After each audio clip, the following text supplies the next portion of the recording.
hold number 3, and Oh, it is was there? interviewing people from 8 a.m. till 3:30 today. I know that feeling. I'm sort of burned out, Yeah. but other than that, Leslie, the names are coming in. Boulder, The name folders coming I in. have not gotten any. I copied you on this stuff. You probably I've were been already- interviewing all day today, so You'll see it in your inbox. okay, We're getting names in all 3 now. good. Not for me. What is this?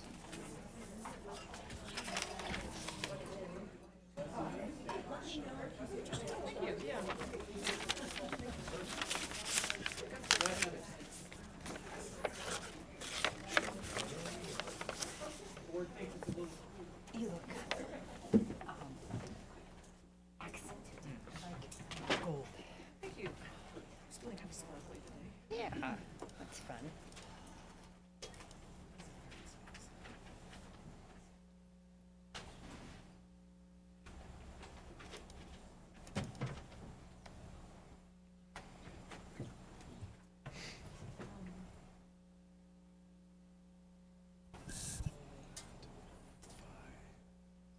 Computer's not coming on. Am I doing wrong? Is your button pressed? Here? Oh, okay. Maybe.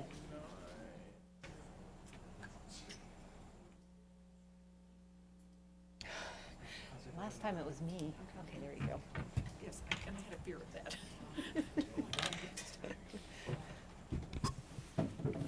I'd like to call to order the February 9th regular meeting of the Boulder Valley School District Board of Education.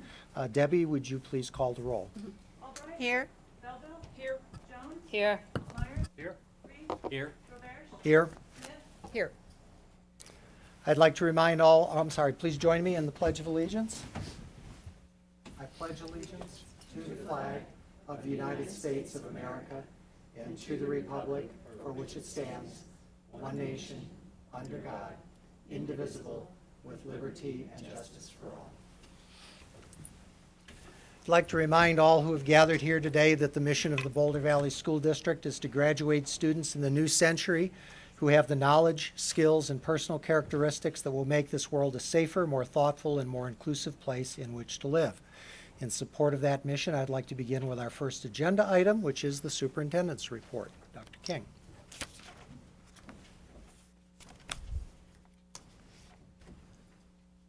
Good evening, Mr. President. Tonight, I will recognize 8 outstanding Boulder Valley parent volunteers at the secondary level. They were each nominated by their respective school administration. Later this spring, I will recognize parent volunteers at the elementary level.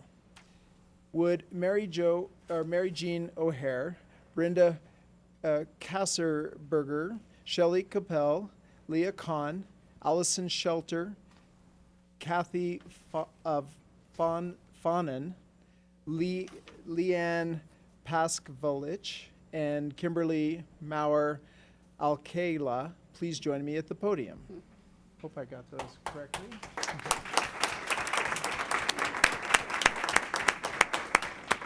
Thank you all for coming tonight. We'll start with Mary Jane O'Hara, a parent at Boulder High School, junior and sophomore, and Brenda Kasserberger, a parent of a 2009 Boulder High graduate and an incoming freshman for next year, were nominated by Assistant Principal Shannon Minch. According to Shannon, Mary Jane and Brenda, quote, organized our Boulder High Shadow program during open enrollment. They maintained the Shadow registration website, supervised 12 volunteers, recruited current freshmen to help with the shadowing, and managed all shadowing assignments. Also nominated by Shannon Minch are Shelley Capel, a parent of Boulder High senior, and Leah Kahn, a parent of a sophomore and an incoming freshman. Shannon writes, quote, these two women worked many hours helping Boulder High School get ready for our showcase. They worked tirelessly on our public relations committee with administrators and teachers to promote Boulder High. Their love of BHS came shining through with all of their time and effort. Allison Shetter is the parent of 2 Boulder High graduates, a BHS junior and an incoming freshman for next year. Allison was enthusiastically and gratefully nominated by Boulder High School teacher Laura Jordan. Laura, though not a teacher of any of Allison's children, found out through a colleague that Allison had connections to the Denver Center for the Performing Arts.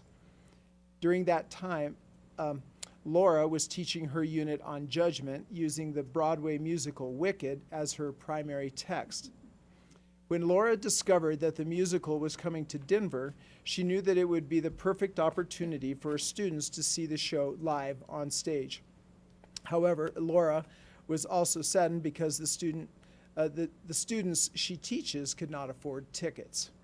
Laura emailed Allison and asked for any help she could give. Allison had helped beyond Laura's expectations by arranging for Laura's students to get 71 tickets to Wicked's first 10 rows, center section at no cost, arranging for the lead Broadway actor in Wicked and his fiancée, also a Broadway singer, to visit Laura's classroom, helping to chaperone the field trip to see the show, and volunteering with Laura's students to read and arranging for 40 tickets to see the Broadway musical In the Heights in April. Wow. Platt Middle School PTO chair and mother of 3 BVSD students, Kathy Fahan, was nominated by Platt Middle School principal Kevin Gates. Kevin writes, she not only chairs the PTO at Platt, she also serves at Douglas Elementary and Boulder High Schools. She is extremely organized and committed to making sure we are the best we can be and always focused on what our students need. Kevin goes on to describe Kathy as very compassionate, stating that she works to ensure Platt always has scholarship money available to help students that need it. Kathy chaired the Platt Faculty Follies this year, and even with a very challenging economy, the event made record profits. Just as important to Kevin is that Kathy serves as a liaison between the school and the community, providing Kevin with invaluable feedback. Moving on here now, Monarch K-8 Assistant Principal Sarah Oswick nominated 2 parents, Leanne Pasvelich and Kimberly Maurer Alcala. Thank you. Leanne is an advocate for Monarch K-8 special needs students and families. She has served the district by participating on special education-related advisory councils. Leanne also serves as an advocate for families to help them understand the special education system. In addition, she served at Monarch K-8 as the school improvement team or SIT chair last year.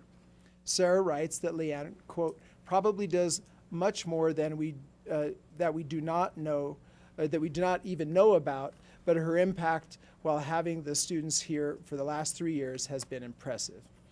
This is only Kimberly's 2nd year at Monarch K-8 parent, and already she has become the school's PTA president. As PTA president, Kimberly has worked tirelessly to support Monarch K-8 programs in tough budget times. Sarah writes that Kimberly, quote, puts a lot of thought and love into her work. For example, she and her husband came up with the idea to do a huge outdoor movie night and build from scratch a screen to put up outside. Monarch K-8's first movie night was a great success. Additionally, she has launched service projects for the PTA, including Bloodmobiles and an Arbor Day Penny Challenge. Please join me in once again thanking these exceptional members of the BVSD community.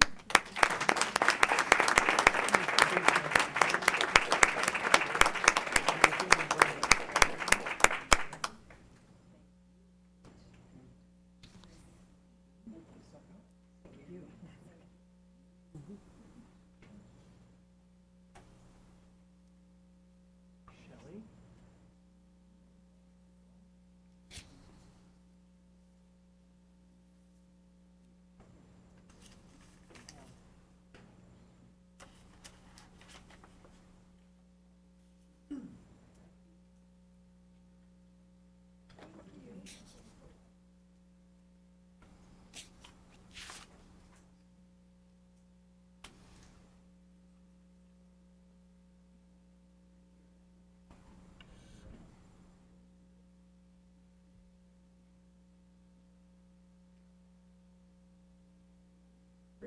Thanks again.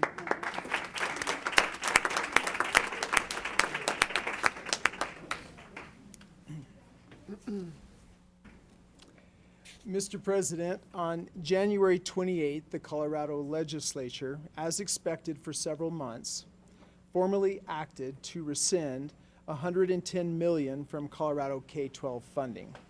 This means that the $3.8 million in this year's budget for BVSD has now been taken back by state government to balance the state's 2009-2010 budget.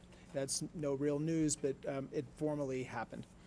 Here in BVSD, the first two of at least 12 superintendent community budget forums will be held tomorrow afternoon and evening, beginning at El Dorado K-8 at 4 o'clock, with the next forum at Louisville Middle beginning at 6 o'clock p.m. The first 20 and 30 minutes of each forum will be an explanation of the district's finances and our expectations for next year. For the next 60 to 70 minutes, I intend to answer questions and engage in a dialogue with those community members who attend. These forums, to be held throughout BVSD from mid-February through March, are invaluable to me as I oversee the development of the preliminary budget that the board and you will receive in April, and the proposed budget that you all begin to consider in May. As you know, cabinet members and I have already met many times over the past several weeks with principals to discuss the certainty of cuts for the 2010-2011 school year. We will meet several more times with principals before budget and staffing for next year is ready to bring forward to you for study and action. Finally, budget staff and I have started meeting with individual school staffs to discuss their understandable concerns about our still uncertain finances for next school year. I met last week, I think, with two schools, Crestview and Centaurus, and I thought those meetings went well. We have 4 more scheduled, and we're adding them as needed or as invited by the principals and the school communities. These are difficult meetings, yet they're valuable ones for me and I believe for school staff members.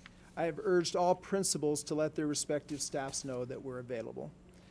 Finally, we all heard a group of teachers' presentation to the board in January concerning staff growth over the past decade in central administration, the science teachers that came forward. While I appreciate their effort, initial analysis by our budget staff shows some different results, and as we might have expected, the picture is a little more complex than maybe thought at first blush. The district staff directory is the data source that the teachers used, has changed significantly over the 9-year period from when the comparison was made. When taking these changes into account, the comparison is really not at all equal. For example, there's a heading in there called Department Head, listing in the front of the directory under the Quick Find section. It's meant to provide information about the person to talk to if you have a question in a particular area. So department heads, talk to these people. But many of these positions aren't administrators or department heads at all, but supervisors or leads at the position, and they've always existed. One person listed as a clerical support, not administrator. Also some names are listed twice as individuals cover multiple functions. So again, it's a service to the reader of the document, so we list names twice. Some of the positions are new, but the vast majority of them aren't. So we're preparing a thorough and detailed response, be finalized this month for the board or any other interested individuals. And I will contact the science teachers that presented that and give them the report and explain our methodology and how we came to the numbers that we came to. And we'll have it on the website for anybody else who wants to take a look at it, because this issue of Ed Center growth seems to come up periodically, and so we really wanted to provide some kind of a thorough response that is somewhat definitive, we hope. In summary, through the board, the media, state policymakers, and I have been raising the alarm of the state and district financial crisis since December 2008, our larger community is just now becoming truly aware and very concerned. I believe that is exactly what we need at this point. While there are many difficult conversations and decisions ahead, BVSD is always at its strongest and most successful when the greatest number of its citizens become thoroughly engaged in how best to fund the education of our children in a way that meets each student's learning needs. And that concludes my report. Thank you. Our next agenda item is public hearing and public participation. The board recognizes the value of public comment on issues related to the operation of the schools. To ensure that our meeting is conducted in an orderly manner, we ask that persons who address the board confine your comments to matters that are germane to the business of the school district. Limit your presentation to 2 minutes, or in the case of the first speaker, 4 minutes. And please recognize that students often attend or view our meetings, and speakers' remarks therefore should be suitable for an audience that includes kindergarten through 12th grade students. The board president may interrupt, warn, or terminate a participant's statement that is unrelated to the business of the district or inappropriate for K-12 students. Board members do not comment or answer questions during public participation. However, if you wait around for a little while, immediately following that is board communication, and board members often respond during that part of the agenda. So with that, we will begin with our first speaker, who is Sheila Kerrigan. Sheila has 4 minutes. 2 minutes have been given to her by Janine Coughlin, and the topic is a non-agenda item, the Bear Creek Bond Project. Sheila. How do you tell me when I'm out of time? There's a set of lights there, and when it starts to flash orange, it's time to kind of wrap up, and when it flashes red, your time is up. Thank you. Mr. President, members of the board, my name is Sheila Kerrigan. I'm here tonight to plead with you to direct your administrators to follow the Educational Facilities Master Plan as it concerns Bear Creek Elementary School. I've lived in Boulder, specifically Table Mesa, almost all of my life. My 5 siblings and I all went through Boulder Valley schools, including Paddock, Baseline, they keep closing my schools, Boulder High. My siblings went to Fairview, and 2 of my brothers were among the first children who attended Bear Creek. My son and daughter went to Bear Creek, as did 4 of my nephews, 2 of whom are still here. I consider myself and my neighbors significant parts of the Bear Creek community. I live right behind the school in a house that my husband and I actually owned 15 years ago, sold, and then bought back 3.5 years ago because we love living there so much. I have done extensive factual and legal research regarding the proposed building project at Bear Creek, and I submit it shows the following. Number 1, you are a board that values input from all stakeholders before significant decisions are made. Number 2, you have policies regarding open communication and public input. Number 3, you also have a policy that before you ask the taxpayers for money, that you have to do a complete study about how that money is going to be spent. I think that was done with regard to the 2006 bond issue. You did an incredible study. You've hired consultants, and they validated and revalidated the ideas for each school. Each school was given an idea, a set of what would be done there. And you then put that through your resolution on the ballot, which specifically said that pursuant to the Educational Facilities Master Plan and using a Citizen Bond Oversight Committee, that these projects would be put in place. Instead, what is happening is that design advisory teams handpicked by principals at individual schools are making the decisions about what's going to happen. And in the case of Bear Creek, there was no public outreach to people outside the school, either parents or teachers, to try to get any of us on that DAT. 2 members of the DAT at Bear Creek have actual conflicts. One of them is a employee of the school. She is allegedly a community member. They've now switched her on the website. And the other one is a member of the Citizens Bond Oversight Committee, which would then presumably have to review her own decisions. What they have done is, instead of doing what the master plan said, which was enlarge and remodel the gym, they've decided to build an entirely new gym. Behind the school, which is surrounded on 3 sides by houses, directly, very close to the houses in the back of the school. The existing gym is next to the only open side of the school, the field. It makes sense to put it there, to remodel and to expand as it's needed. We value Bear Creek. We want to see it succeed, and this is a win-win solution. It may be a little more expensive, but I believe that in integrity to the voters, you have got to do what you said you were going to do. The polling you did, the charrettes that were done before the bond issue was placed, said that people doubted that the bond issue would be supported, but if it was, it would only be if you had a plan and you then did what you said you were going to do. At Bear Creek specifically, the gym, if it had been said it was going to rebuild a gym and they were going to put on 40% more, I would have voted against it and campaigned against it. And I think you risk future integrity of the voters if you do not follow what we voted on. Thank you. Thank you. Our next speaker is Marty Hopper, who will have 2 minutes.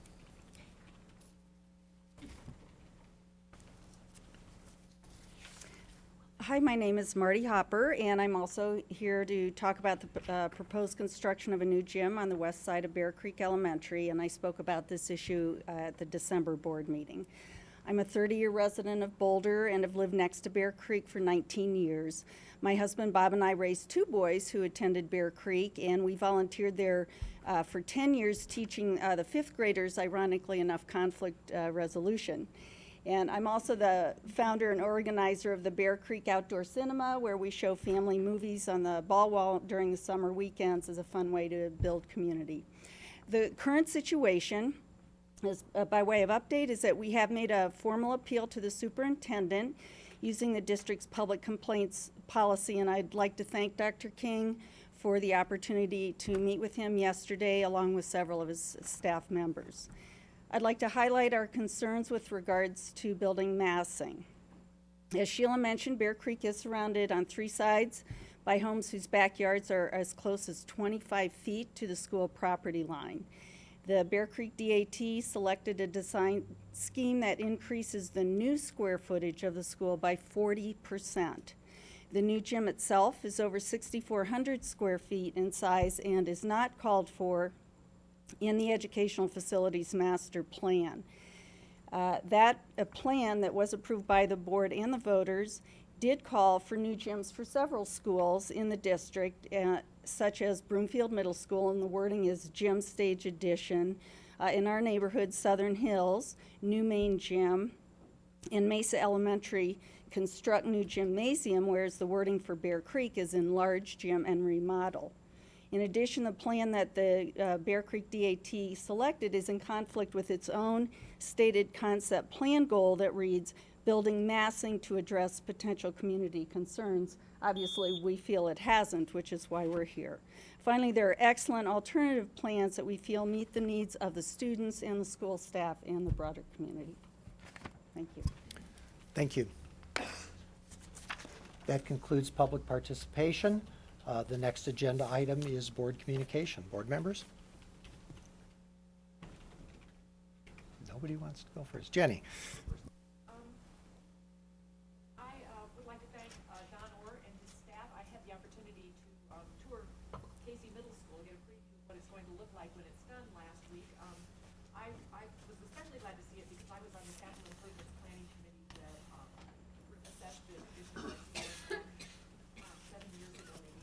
And it's going to be a great school. It's going to be green. It's going to be a place we're proud to have our kids go to school. Oh, thank you. It's going to be green. It's going to be a place where we're proud to have our kids go to school. And it's going to be a terrific addition to that neighborhood. So I was really glad to get a chance to get a sneak preview of it. And I urge, if board members to take it, to make sure they go to see it when it finally does open, which should be in time for school next fall.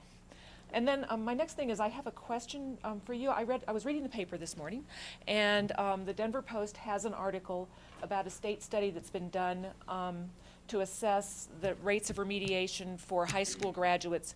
You know what I'm talking about, going on to college, and how many students from each high school need to go on to college. And I was pleased to see that Boulder High School and Fairview High School are among the best schools in the state for having the fewest kids that need remediation.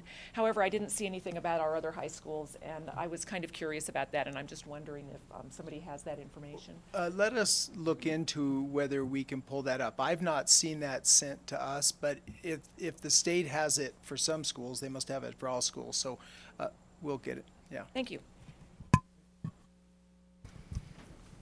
Anyone else? Leslie? I just have two things. First of all, last week I had the pleasure to participate in the Reading to End Racism program at Lafayette Elementary. The last time I had been at Lafayette, all the flooring was up and the ceiling was wide open, and it was really great to see the new offices right there in the front and what they've done to the school. I know Chris was there reading, and Briggs, and former board members Patty Smith and Bill De La Cruz, and it's just a great program. I read to kindergartners, which, you know, you sort of think, gosh, how do I talk about race and racism with kindergartners? But there was diversity in the classroom, and we talked about that. And then third graders, and they were just, you know, you read a story and ask them questions, and they just listened so attentively and were so participatory in the discussion. And a friend actually afterwards told me that in this new book, Nurture Shock, which seems to be sort of the big book out right now on education, talks about how really you need to start talking about racism very young, at about age 6, to make an impact on kids in the way they see the world. So I was glad to participate in that, and I know the board gets invited every year by Danielle, so I just urge people, if they have time, to participate. The other thing is our GK-12 program, which puts graduate students from CU into K-12 classrooms, just sent, well, actually they've returned now, but they sent 3 graduate students and a teacher from Casey to Antarctica for a month. And tomorrow night, Ian and the graduate students are going to be doing a presentation at Platt from 6:30 to 8:30. I had the fortune to sit in on Ian's class the first day that he got back, and did a 2-hour PowerPoint during block session, and it was amazing. I was sitting in the back, and the kids were silent for 2 hours, and we were all like, oh dear. I wonder if it was just too much for them. And afterwards, Ian said, is it a thumbs up, a thumbs down? And they're like, thumbs up. That was just like the coolest thing. They're so excited. He has kids saying, what do I need to do to be a scientist in Antarctica? And Ian, besides doing the grueling research, made sure that he went and interviewed every person, waste management, kitchen crew, helicopter technicians, logistics, and so forth. And he's going to, actually one of the helicopter people lives up in Netherlands. He's going to come down and talk, because he thought, you know what, there are so many neat things that kids can go out and do in this world. And it may not be necessarily going to college and becoming a professional, but it may be doing one of these technical jobs. So he's going to make a point of talking about that, as well as the science. And they've done a really great blog, which is hosted on our website at CU at Series. At last count, we've had 12,000 visits, ranging from Bangladesh to here to across the US, England, Finland. So it's really an exciting program, and Ian's just benefited so much from it, and he really wants to do a lot of outreach and get out into the community. And actually, when we had our last meeting with our fellows and teachers, we asked them, would you be interested in actually going out and doing field work with scientists, because they're interested in not only having the graduate students come in, but they would like to participate more in science. So we're going to ask which students might want to have teacher field helpers this summer and get them out in the field to experience science as a, you know, true scientific endeavor. So I'm very excited about the program. Jim? So real quick, I just wanted to say congratulations and thank you to the volunteers that Dr. King honored tonight.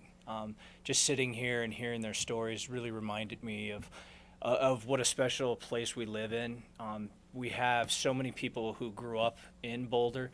They went through our schools. Their kids are going through the schools. In some cases, they've got grandkids going through the schools. I think the bond between the schools and the community is so tight in BVSD, and I like that.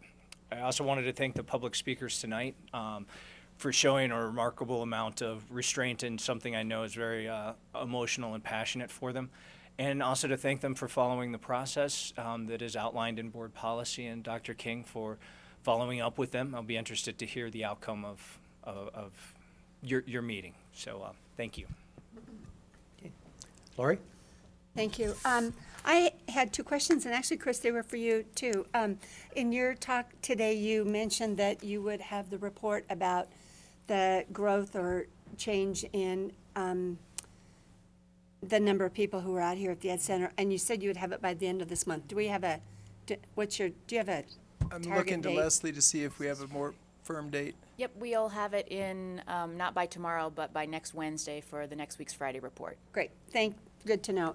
And I just wanted to follow up as well with our speakers about Bear Creek and how, just that you've met, I mean, we heard that you've met with them, you will let us know what the result is, or Right. what's your Under, plan on this? we're following policy KL, I think it's the public complaint policy, and I think it has a 10 working day period for me to issue a written response about my findings. So we'll meet that deadline and share it with everybody as soon as we've drawn some conclusions, or I have. Thanks. Very good. Tom? So I had the opportunity to meet with the group of science teachers that came and talked with us a few meetings ago. First of all, it's a very delightful group of people, very committed professionals to what they do. Parents as well as teachers are truly concerned, I believe, about maximizing efficiency in our schools. They're very concerned about the budget crisis situation that we have. And this was one, I'm anxious to see the report when it comes out here. This will be a good dialogue to start with them, because they had a number of other ideas about how they could make their jobs more efficient, more student contact time. And I encourage them to come forward and talk with you, Chris, about some of these things. And I hope they will do that. But I think that the next step is with this report, and then we can springboard off of that to go from there. I think it would behoove us all to look, very hard into what they have to say and what their concerns are, and there's probably some very good things and opportunities for us to improve as a district. Elaine? I have a couple things. First off, I'm really disappointed that I didn't get to go on the trip to Casey Middle School because I had a conflict, and I'm really hoping that I realize it was kind of a unique opportunity, but that maybe that it will be offered again, because I drive by it all the time and I'd really love to see it. Either that, or we're just going to make you tell us everything about it. I had the opportunity on Friday to do something that I haven't had much opportunity to do this year because I've been working, and that is I went with Vaughn, and we toured Cole and Emerald Elementary School. And what was really significant for me about this was to really see a leader and a school in Cindy Kyer that has truly understood, internalized the goals process, and understands how to deliver a standards-based curriculum. And some of the most striking things is a realization that students learn by seeing examples of student work. That it isn't just adults telling students what they need to do to get a certain grade, but it's really being able to demonstrate to a student and say, this is what level 3 work looks like. The students were engaged, the teachers were engaged, there were standards-based bulletin boards outside of every classroom which not only gave the opportunity for the students to understand what excellent work looks like, but every parent in that school walked down those halls and understood what was being taught and what evidence of good work looked like. And I know in a lot of our schools we take the time to make sure that there's a lot of student work on the walls, but it isn't always. I mean, I have certainly as a school board member had parents say to me, you know, the stuff on the walls, it looks like the kids can't spell. I mean, everybody's probably had this experience. When you're in a school that is actually putting up examples of excellent student work, the parent not only has an understanding of what's happening in the classroom, but also what the bar is, so that when they're working with their student at home, they understand what it takes to really, what kind of work their student should be doing. I just want to applaud Cindy and her staff. Right when you walk in the door of that school are the district goals, the school goals, all of the data presented 4 different ways to be accessible to parents, and their writing rubric. So, you know, there's no question about what's happening. And I learned so much from Vaughn. We are so fortunate to have your turnaround expertise in this district, and I look forward. It's my understanding that Cindy will be opening her school to other principals to come in and see what they're doing there, and it really is. We have many examples in our district of excellent schools, and it's always a great way to end what was a crazy week for me, walking through the halls of a school and seeing just what an amazing job we do. So I just want to thank Vaughn and the school communities of both Cole and Emerald. It is Larry Leatherman's last year at Emerald, and it is my understanding that he's going to be honored as an Impact Award winner Thursday night.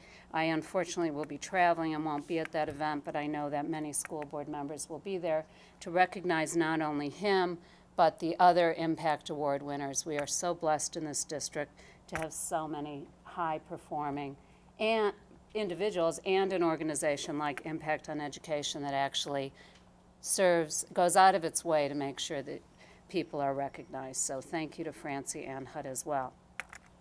My final comment, I have probably spent the last week kind of bumming out my colleagues here on the school board. I think I've been doing it for 2 weeks now, actually, because I get, because of my job, I get the clipping service for all articles throughout the state and the nation about education. So I have been sending off these cheery little emails telling my colleagues about all of the cuts that are occurring at every district in the state of Colorado. And I realize it is not, you probably see it coming from me and figure, oh, I'll wait till I'm really depressed to open these. I'm doing it for a reason. One is I think that it's important for us to have a context and understand how deep the cuts are across the board. Misery does love company. It also had me think, because in my inbox in the last week, I've received letters from parents upset about potential cuts to the instrumental music program. I've received, as I know we all have, letters from parents upset about potential cuts to the talented and gifted program. We've received emails from science teachers saying, don't cut us, cut the administration. I would like to invite everybody to attend the superintendent's budget forums, and I would like to give a challenge to our community.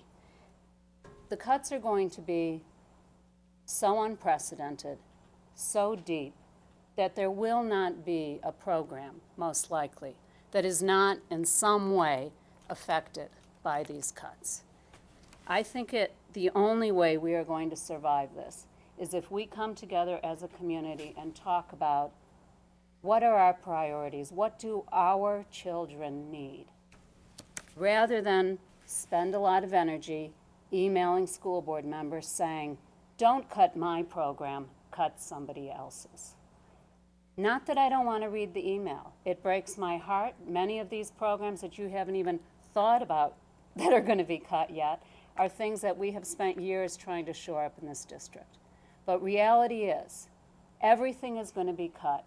And I think we as a community have to come together and put aside our individual lobbying efforts for our own pet programs and really focus on what is it, at a minimum, we need to provide for our children to live up to the values and the beliefs we have about what a quality education is in Boulder Valley.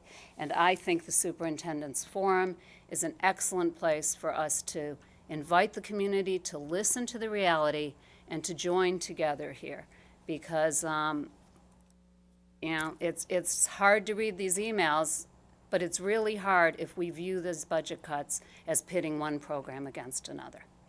Because the reality is of the state funding that we are going to see the worst cuts that Boulder Valley has seen, probably in the institutional memory of any employee in the district. So I would encourage the board to try and have our conversations be about that, and I'd really like to welcome our community to participate in those conversations. Thanks. Thank you, Elaine. I don't think I could say that any more eloquently, and so I won't. I had time today to write it down. Okay, so since I don't really have anything to add above many of the eloquent comments that my fellow board members have made, we'll now turn to the next agenda item, which is student communication.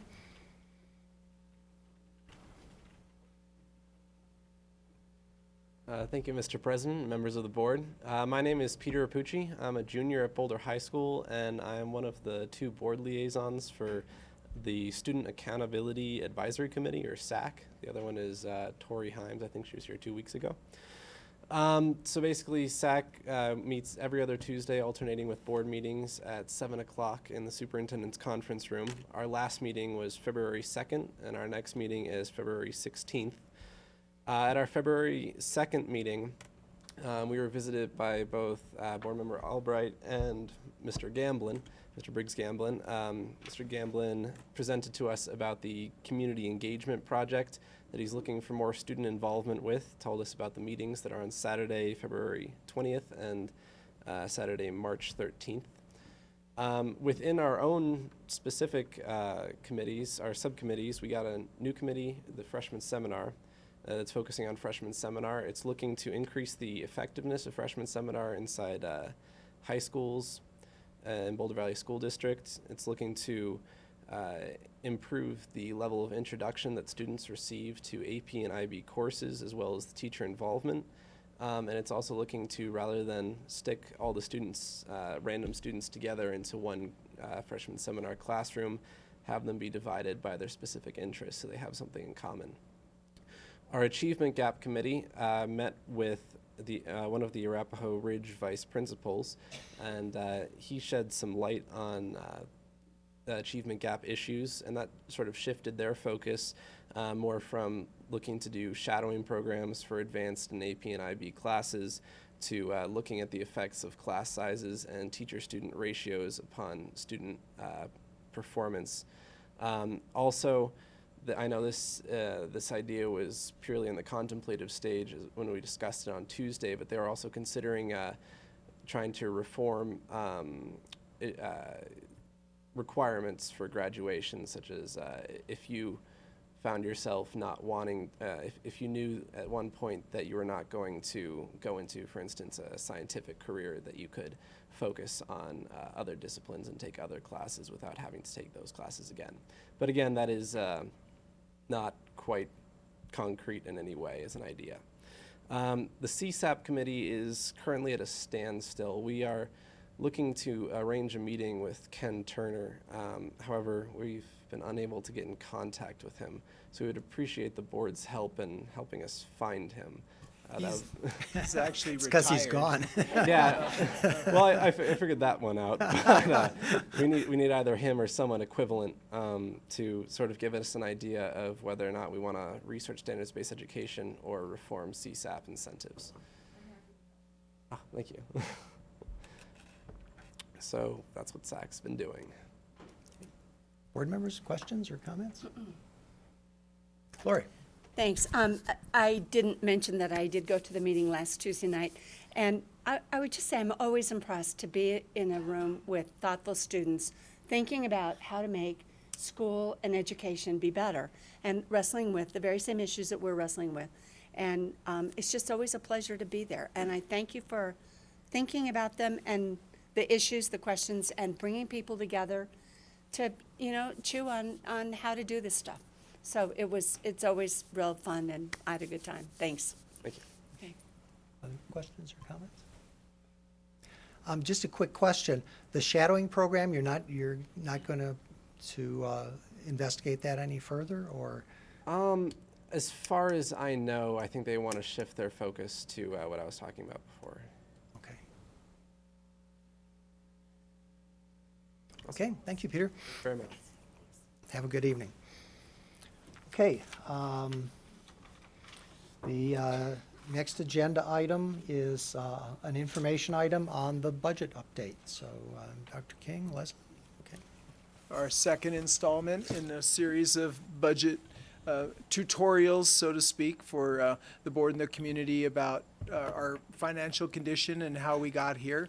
And I think a lot of today's state presentation is about the state. And Today is about the Oh, Boulder I'm Valley's sorry. revenue Yeah. and expenses. Yes.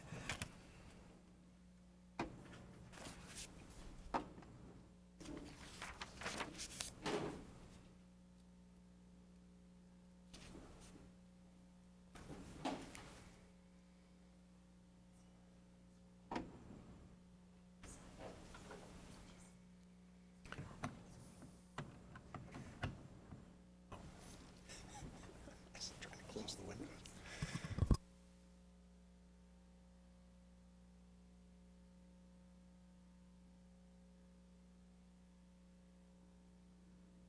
Okay, so part 2 of our series here on kind of, we're taking you through kind of the budget story from the state perspective, and we'll start bringing things down incrementally down to the district level. And so today we wanted to talk a little bit about revenue and expense and kind of the funding cycle and how we get our resources for the general operating fund for the district. So this first slide takes a look at how the general operating fund is actually funded, or essentially how we get our revenue. A majority of the general fund revenue comes from the formula in the School Finance Act called total program funding. And this formula calculates a per pupil funding amount for each school district based on the individual characteristics of all the 178 school districts in the state. And the differentiated funding is calculated based on a base funding amount plus then 4 factors. And the 4 factors are a cost of living factor, or at least currently, a cost of living factor, a personnel cost factor, a non-personnel cost factor, and a size factor. And so then when we get our total program funding, it's calculated by taking the number of pupils we count on October 1st, multiplied by the district's per pupil funding level, as allocated by CDE, plus an amount for at-risk funding that's added on top at the end. And if we had some for online funding, that would be how that formula works for us. And for this year, for the current year, that ends up being $198 million for our total general operating fund revenue. Now for 2010 and 11, they're looking at changing this formula around a little bit and possibly eliminating the cost of living factor and then adding back an equity factor, and that's the way they're looking at cutting total program funding for us. But I think we'll hear more about that as the session goes on and we hear more from CDE. So in addition to total program funding provided through the School Finance Act, Colorado school districts also receive state funding to pay for specific programs. And they're designed to serve particular groups of students or particular student needs. And these are referred to as our categorical programs. And you can see a listing here of the 5 primary categorical programs, which are the English Language Proficiency Act, Gifted and Talented Education, Special Ed, Transportation, and then Vocational Education. And so when we shift gears and start looking at the quarterly financial statements later, you'll see those all listed in we have our local sources of revenue and our state sources of revenue. So this next slide compares some of the total program funding for a selected group of districts in the state. And it breaks out the funding streams between the state share, which you can see in orange of funding, the district's local share, which is in blue, and then the equalized portion of specific ownership tax, which is that little bit of green there. And so you can see how the total program funding is calculated and then how we actually receive that in revenue. And in school finance, this concept of the state assistance plus the local assistance together is sometimes referred to as equalization, so this equalizing of funding. On the next slide here, you can see that same information, but it's provided with also overrides for these same districts. And so you can see here for Boulder, we have not only with our total program funding an additional $11.79 per pupil that we collect in override funding. And you can also see differences in some of these funding sources here. For example, Lone Star, you can see at the bottom here, that orange line is the largest part. They receive most of their funding from the state, compared to Aspen, another district who receives almost all of their funding from local property tax collections. And we're definitely on the end of more local property tax collections, and we've talked about in the past how that impacts our cash flows and why we have to participate in the interest-free loan program. You can see Leslie has a question. What's up? Sure. Why does Lone Star get so much more money than everyone else? Well, so it is a small district, so it has there's that size factor at work there. And so per pupil, that size factor can make a big difference in the really small districts. But it's also, they get most of their funding from the state because they are not, their assessed value is not large, for example, like ours is. Does that make sense? Right, right, and no overrides. Okay. So on this next slide, we wanted to kind of highlight the impact of enrollment on these figures. And so, for example, we're highly driven by our enrollment, and when we have fewer students, we get less money. And so this is an example we're showing where if, for example, we counted 100 less students, that would be $715,000 less we would collect in that year. And so you can see then the importance and why we put so much emphasis on these October counts and making sure we really count every last kid.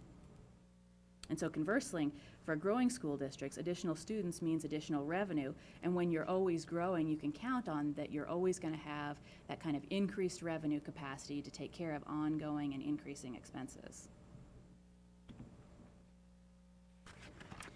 So this next slide is kind of a graphical representation of the current year revenue pot in the general operating fund. And so it's another way of looking at all the pieces we have here. You can see in the blue, the School Finance Act. When you add that with this categorical funding piece and our overrides, that is 98% of all the revenue that comes into the general operating fund.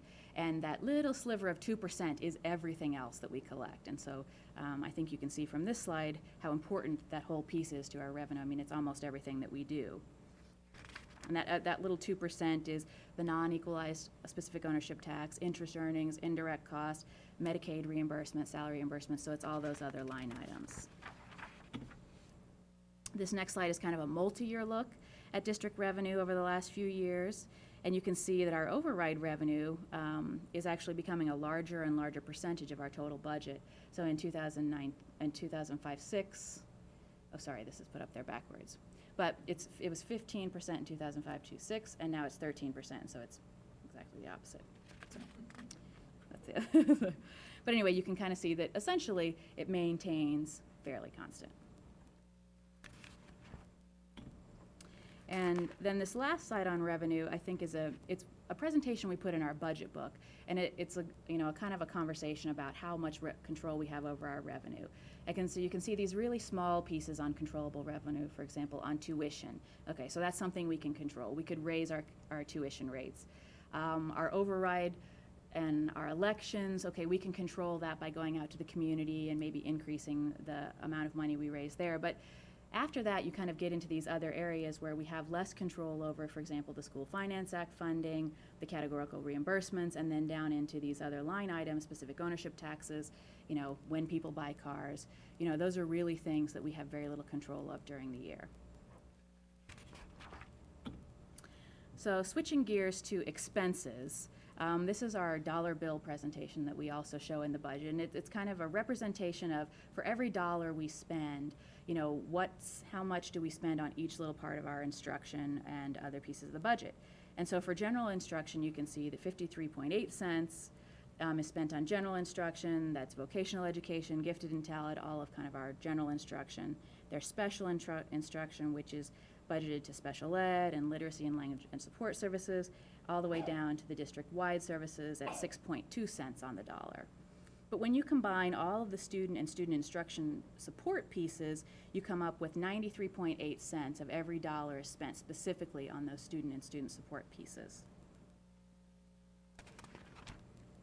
So here's another look at the total general operating fund expenses, and we've had this conversation several times, but essentially it's showing how of our total general operating fund expenses, 91% of that is salaries and benefits.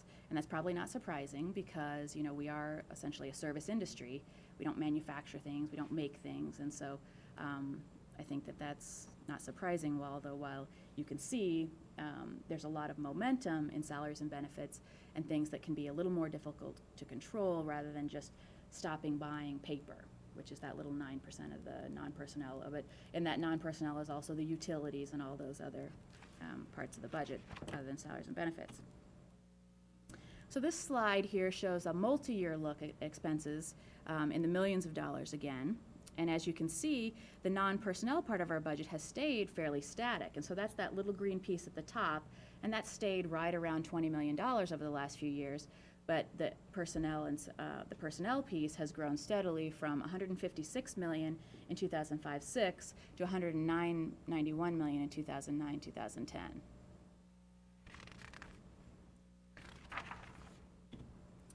So these next two slides I'm going to show you break out the personnel expenses themselves into some different categories. So right here you can see the personnel expenses by job type. And so you can see here that close to 62% of our personnel expenses are teacher salary and benefit expenses. And then you can go down the line here and see what the other categories are, the teaching assistants down to the principals and APs, which is 4.9% of our expenses. And then you can contrast that with this slide, which is our budgeted FTE. So we just saw that on the last slide, 62% of our expenses are teacher salaries, but that's 56.6% of our FTE. So you can kind of contrast and compare some of these things. On the last slide, for example, central administrators were 2.2% of the expense, and they're 1.1% of the FTE here. Conversely, clerical support was only 5.5% of expense, but they're 7.4% here. So these slides kind of show how, with our total 4,000 employees, that breaks out expense-wise in those line items.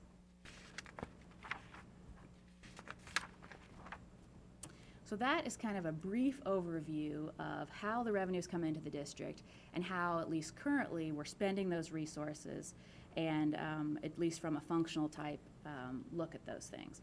What we'd like to talk about at our next meeting is an overview of how these budget allocation decisions are made. For example, discussing how community values and board goals drive these budget decisions within the fine art resources that we have. So with that, I'll have him here, and Bill is as well if you have any questions. Board members? Jenny? I probably have questions about this, but I didn't remember seeing this. This is the first time I've seen this. It wasn't in the board packet. Okay, good, because I thought maybe I just skipped right over it. So is there a chance that we could get a copy of this sometime this week? We absolutely will. We had that request from Tom today as well. We're preparing these as we go, so it's in process up until today. That's But as soon fine. as we're done with them, our plan is to put them in the following week's Friday report. Things are changing so much, we want to make sure we are giving you the absolutely most up-to-date information. Oh, and that's fine. I just want to make sure that, On the web. the website. Budget issues page on the district website. So then we could look at it and come back with our questions next time. Absolutely. Okay. Other questions or comments? Jim? So thank you for the presentation. I noticed on the one side where it's more controllable revenue, there's policy decisions at 0.3, whether that was million or whatever. But I do wonder on a policy side, what other policies the board might be able to relax or look at that could increase revenue, and then also being sensitive to the fact that it may not increase revenue all that much, such as maybe advertising on our stadiums. I wonder if it might be worth a quick cost benefit for those of us who are new to the board to hear what that might be. I don't know if there's something pre-canned when this question comes up every 2 to 4 years anyway. We do allow advertising in our stadiums, but typically that money goes to the schools. And I don't think it goes to the district athletic budget. It all goes directly to the schools. So if they're able to talk a local contractor, for instance, into putting up a banner, then the school's getting that money. But what we haven't done is explore a big contract like a Pepsi or a Coke or a Nike, those kinds of unfortunately, I mean, that's where the big money is. If you're really talking about advertising, you're talking about those bigger projects. The smaller projects are what the schools use right now. But I think for a central bump in revenue, it'd probably be those bigger kinds of things. But I might add to that, some things that we will be looking at were not in the general fund, but for example, in the general fund, that piece was, for example, summer school tuition or preschool tuition for some of our special ed peers. But it doesn't mean we wouldn't be looking at the fees that we charge for athletics and some of those other things that will be coming back around through the budget process. Jenny? Sure. And it's not anything we have any control over, but has anybody looked at, like, Lori and I were talking this afternoon about money that's floating around outside of our budget, booster money, PTA money. Do we have any idea how much of that there is in our budgets? Together with the advertising money that goes to the schools? We do have, you will be finding in your packets tomorrow a copy of the first semester gift report, which is a place where we really gather a lot of that information. And so every semester we put together this gift report that can give you an idea by school how much money is flowing through that school from PTAs, PTOs, and parent organizations. And for the most part, and the litmus test there is, so for example, if a bunch of band boosters are over here doing things, if they have raised a bunch of money to buy new band uniforms, you'll see it on the report when they donate to us those new band uniforms. So there's kind of that lag there, but it's an ongoing report, and I think it gives us a pretty good idea now of what kind of revenue is coming in through those donated funds. And that's not just limited to the $10,000 gift policy, that would include No, the it smaller includes things too? everything that they receive as gifts, that's correct. Tom? Last board meeting, you were talking about our general fund and how it's made up. You had one chart on the local revenue shortfall, okay?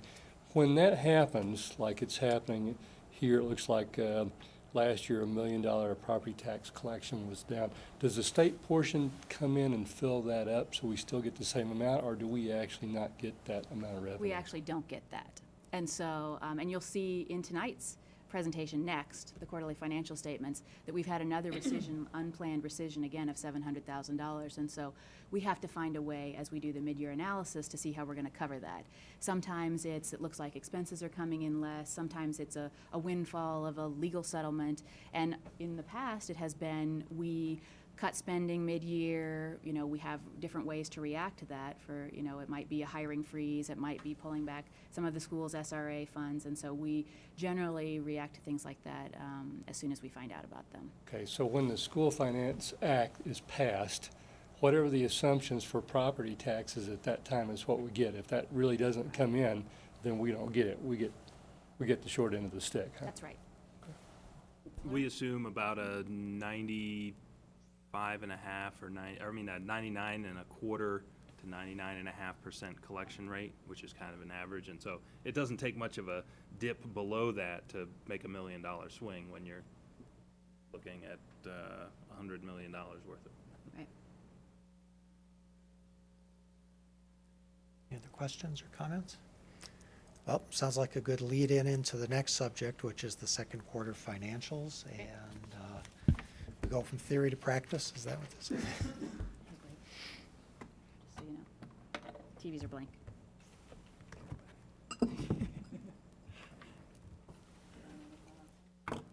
Okay.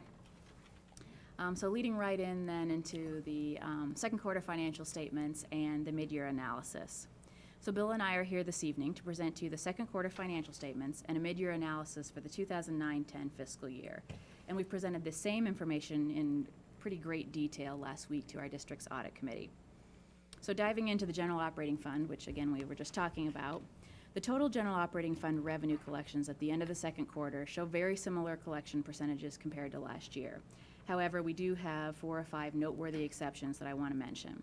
The first is specific ownership tax collections, which are approximately $425,000 lower at this time last year, and that's $450,000 lower than the year before. And so, those have been ratcheting down, and the trend is expected to continue as the sales of automobiles have continued to decline due to the poor economy. So until those sales turn around, I think we should expect this trend to hold. Investment income is down $285,000 due to continued historic low interest rates. We've been talking with our financial advisors and investment advisors, and it doesn't look like that's going to be turning around anytime soon for us. Grants indirect cost reimbursement increased by $248,000 due to a new CDE calculated reimbursement rate of 8.7%.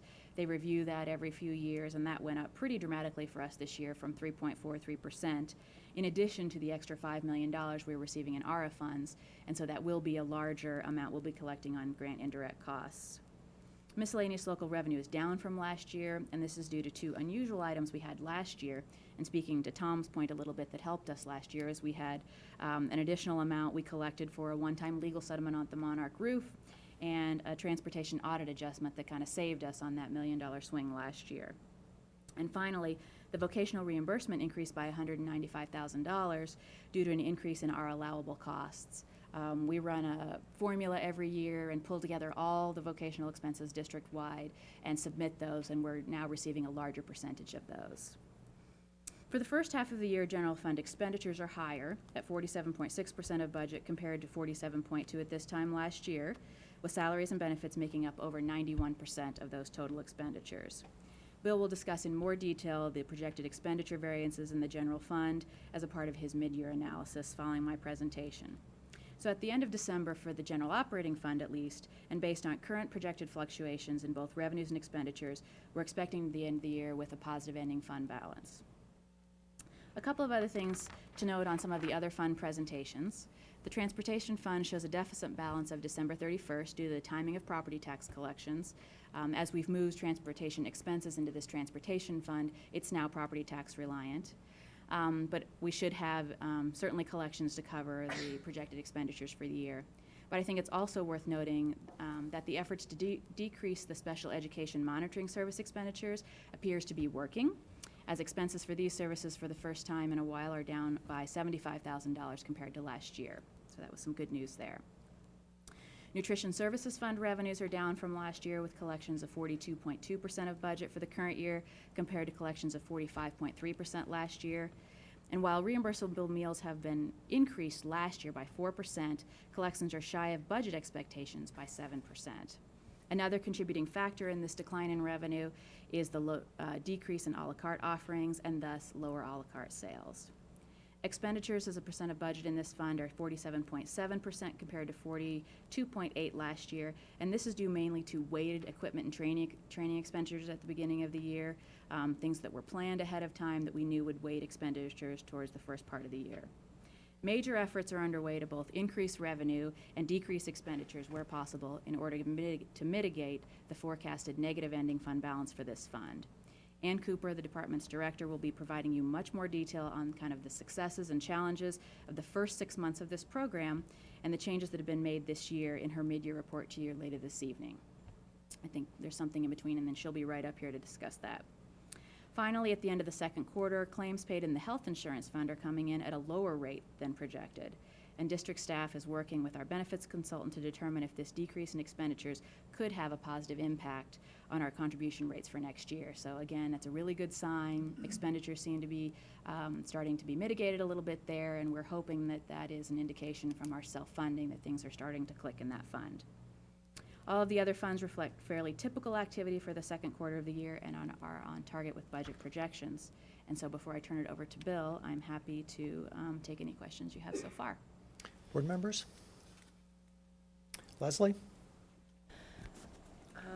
Let's see, I had a question about the risk management fund. And I was just wondering why the adopted budget for this year and the expenditures for salaries are, 10 times less. Right. So what we've done is, I think we've talked about this before, that the state no longer requires a minimum transfer to both the cap reserve and risk management fund. For years, they required to make us a minimum transfer of $350 to $400 per student, which then encouraged us encouraged us to put some salaries over into this area. We had to put a certain amount of money over here, and so we had been putting more and more salaries into this fund that, you know, were risk-related. But because that's no longer required, we've really cleaned up a lot of those salaries and put them back into the general fund where they're much easier to track. And so we've pulled those out completely of the budget this year, why there is that close to $1 million swing there. And it also then makes the percentages skewed a little bit. But based on our new budget presentation, we are right on track with the budget. Okay, great. Thank you. If you'd told me that before, I just didn't remember. I don't think I mentioned it about this fund. Elaine? I'm not sure if I'm supposed to ask you this question or Bill, but the number appears on both of your charts. So I'll just put it out there. There was an article in the New York Times today about the ERA dollars, the stimulus dollars, and the effect they're having on school districts when the dollars go away. The cliff, well, they're calling it the cliff effect. We use that terminology to talk about something else in this state. But I believe you've told us in the past, I would just like some assurance that when these monies go away, that we aren't going to face the same situation that other states are facing because we've used them to fund things that won't be affected? As a district, we are not using those funds that we receive in a manner that would create a future funding problem. They're being used for essentially all the money we're getting out of the ERA funding is Title I and special ed. And so it's professional development and extra PD days for teaching staff, some coaching positions, those kind of activities. The original School Finance Act for the current year had us receiving ERA dollars within part of our total program funding. That changed somewhere in December-ish, and they switched it with regular School Finance Act money, if you will. The state will have a problem because they're using those dollars to fund the entire state general fund budget. So essentially a lot of that's going to higher ed. So the cliff is existing more for higher ed than it is for K-12 in a simple way of looking at it, but it does create a problem for the entire state. No question. And could that lead to even more additional projected cuts then for next year? Unless they just, in order for the state in trying to close this hole, are we anticipating that the numbers we've heard do the numbers we've heard already take into consideration the lack of stimulus dollars for the budget in the following year? Not from the state side. Okay.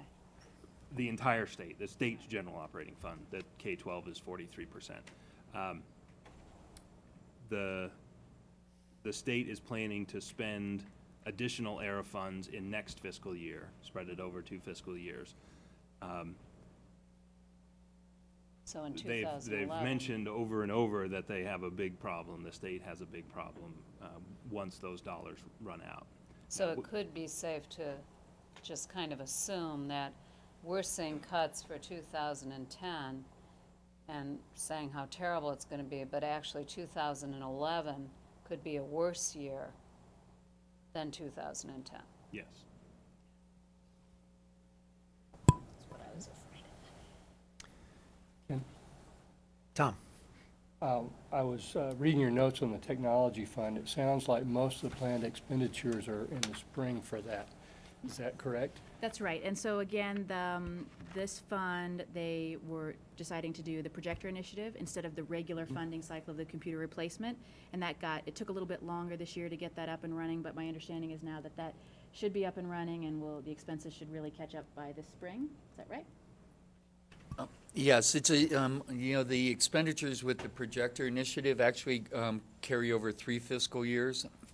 And as we ramp up for the new computer replacement cycle, those things get purchased in this fiscal year, and some of the projector initiative expenses roll till next year. So this is a projection at this point in time, but as those expenses and the project kind of move along that July 31st fiscal, it's the carryover is the carryover for that projector initiative that will go into next year's fiscal. So you do expect to expend all these funds or most of these funds this year? this Our fiscal year. projected ending balance. Is 1 million, I think, wasn't it? Is to we carry- expect to have some Yeah. carryover. If you go to the fund balance page, you can see, so for the Dolly Fund, we think we'll have $1 million left that we're gonna carry over for this project into next year. Exactly. That's right. Thank you. Jenny, do you have a? Yeah, just a quick question. There were some notes about monitoring Justice High School, and I wonder, is there something about that program that is it particularly volatile or hard to predict its cost? So that's again another history question there, so for the last few years, this time of year, Justice High has had a negative ending fund balance, and we've been working with them. There were some audit comments a few years ago, too, about concerns about internal controls of the school, and so we've been working very carefully with them. And so we were pleased to see at this time this year, they actually have a positive ending fund balance, and we're expecting them to end the year that way. The size of the school, it is the smallest of our charters, is the smallest of all of our schools. And so they receive their money by the pupil like anybody else. And I do think it makes it especially challenging for them to balance their books every year. There are about 80 or 100 kids or How they ended up, thereabouts. yeah. Yeah. Okay. Any other questions or concerns? Anything we should know about from the audit committee, Lori? Do you want to hear the mid-year piece, and then if you Sure, have any other that's questions fine. on that? Okay.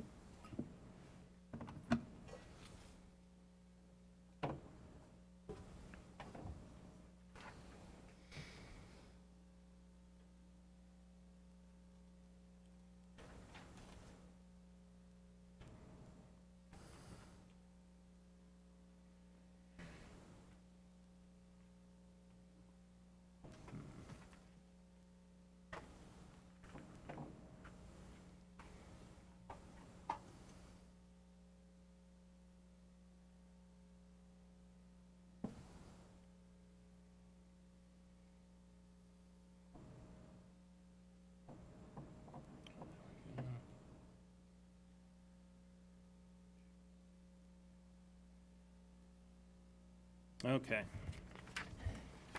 So this is the 2009-10 General Operating Fund mid-year analysis. On the revenue side, this is where those fluctuations in state and local revenue sources really show up. Shortfall in local sources of about $1 million compared to budget. About half of that is in property tax, so we are projecting a lower than average collection rate for property tax. And about half of that, as Leslie mentioned, is in specific ownership tax that is coming in under. On the state sources, SOT, the specific ownership tax, some of it is being made up because it has to do with the School Finance Act and those three pieces of the total program funding being local property tax, state share, and equalized specific ownership tax. So when there's a shortfall in specific ownership tax, sometimes the state makes up some of that based on what their projections were on how much it was. It's kind of complicated. We have taken into account the $700,000 rescission, so that's also in the state share. And the vocational reimbursement is up higher than what was budgeted. So again, net across all of that is about $500,000 in additional revenue, shortfall in revenue, which is 0.2%. On personnel expenditures, we have two budget comparisons here. One is for the revised adopted budget, the budget that was adopted in November. The revised adjusted budget includes budget transfers that are done as positions are converted from one type to another, or changes in the plan are made as we're moving through the year. So again, we want to compare both what was adopted as well as what is the current budget for the district. So we're looking at about $600,000 underspending in salaries, which is 0.4%, and about 1% underspending on benefits, or 0.5% on compensation overall. This is extremely tight on projections for salaries and benefits for the year. This does include things like subs, the usage of subs, payouts for annual leave payouts for teaching staff, overtime, sick leave payouts, retirement payouts. So a lot of these are projections. On the non-personnel, we're projecting to be overspent. The lion's share of this is related to utilities. There was a little cost increase and also relatively cold or colder than usual November and December. Net overall, about 0.25% under on all expenditures, personnel and non-personnel. Essentially, in the other non-personnel line items besides utilities, we're assuming to be fully expended on those. So as most of the school resource allocation, their operating dollars are in non-personnel expenses, copiers, paper, cleaning supplies. We just assume that a school is going to spend that fully. Often, as with textbooks, there's a carryover amount at the end of the year. So all things being equal, we would be okay. Net total, all expenditures at the end of the year. Transfers, we assume that all transfers will occur as budgeted. There will occasionally be minor variations, particularly around the charter school fund, as student counts are taken into account, or year-end projections will adjust those slightly. But for the most part, the transfers will happen as budgeted. So that leaves us with a projected ending fund balance in the general fund, aside from reserves, of $24,000, give or take. That is the mid-year analysis. So we're extremely tight, but looks like we'll be okay. If there is another rescission as a result of the March revenue forecast, that will definitely pose a challenge for us in this current fiscal year. And what kind of rumors are you hearing about whether they're still going to look at K-12, if there is? Have not heard any updates, however. I have a little bit. Excellent. No, in talking to our lobbyist, Tanya Kelly-Bowery, at this point, the administration and the JBC appear to be in agreement not to go deeper into K-12 in 9-10 than they already have. The fiscal emergency reserve plus the $20 million, which came out to $700,000 for us. There was another shortfall that they found, and they absorbed that elsewhere in the budget. They're trying to avoid K-12. That's all we're being guaranteed at this point. But everybody's on pins and needles about what the March revenue forecast, which is expected March 19th. As you know, the state has been off for 6 straight quarters now in estimating that shortfall. So board members, questions? Jim? To follow up on that thought, and $24,000 out of a $200 million budget is pretty tight. And given that the odds aren't zero that we won't see a rescission, what kind of steps would be prudent to take now to try and save money? And knowing that we're looking at a pretty terrible year next year, what could we be doing this year? We still have a few months left. Are there things that we should be doing now to try and conserve money, let that roll over into next year, maybe save some jobs that way? With 91% of our operating budget being in salaries and benefits, and about a third of the remainder being in utilities, there's not a lot of wiggle room left. Think Cer- so. Go ahead. Well, going through something like a hiring freeze, when that has been used as a method in the past, it's tough to implement because most of the staff is at schools. Therefore, you don't end up freezing much because we end up filling a position. If a teacher leaves, we're putting somebody in the classroom. There are small adjustments that can be made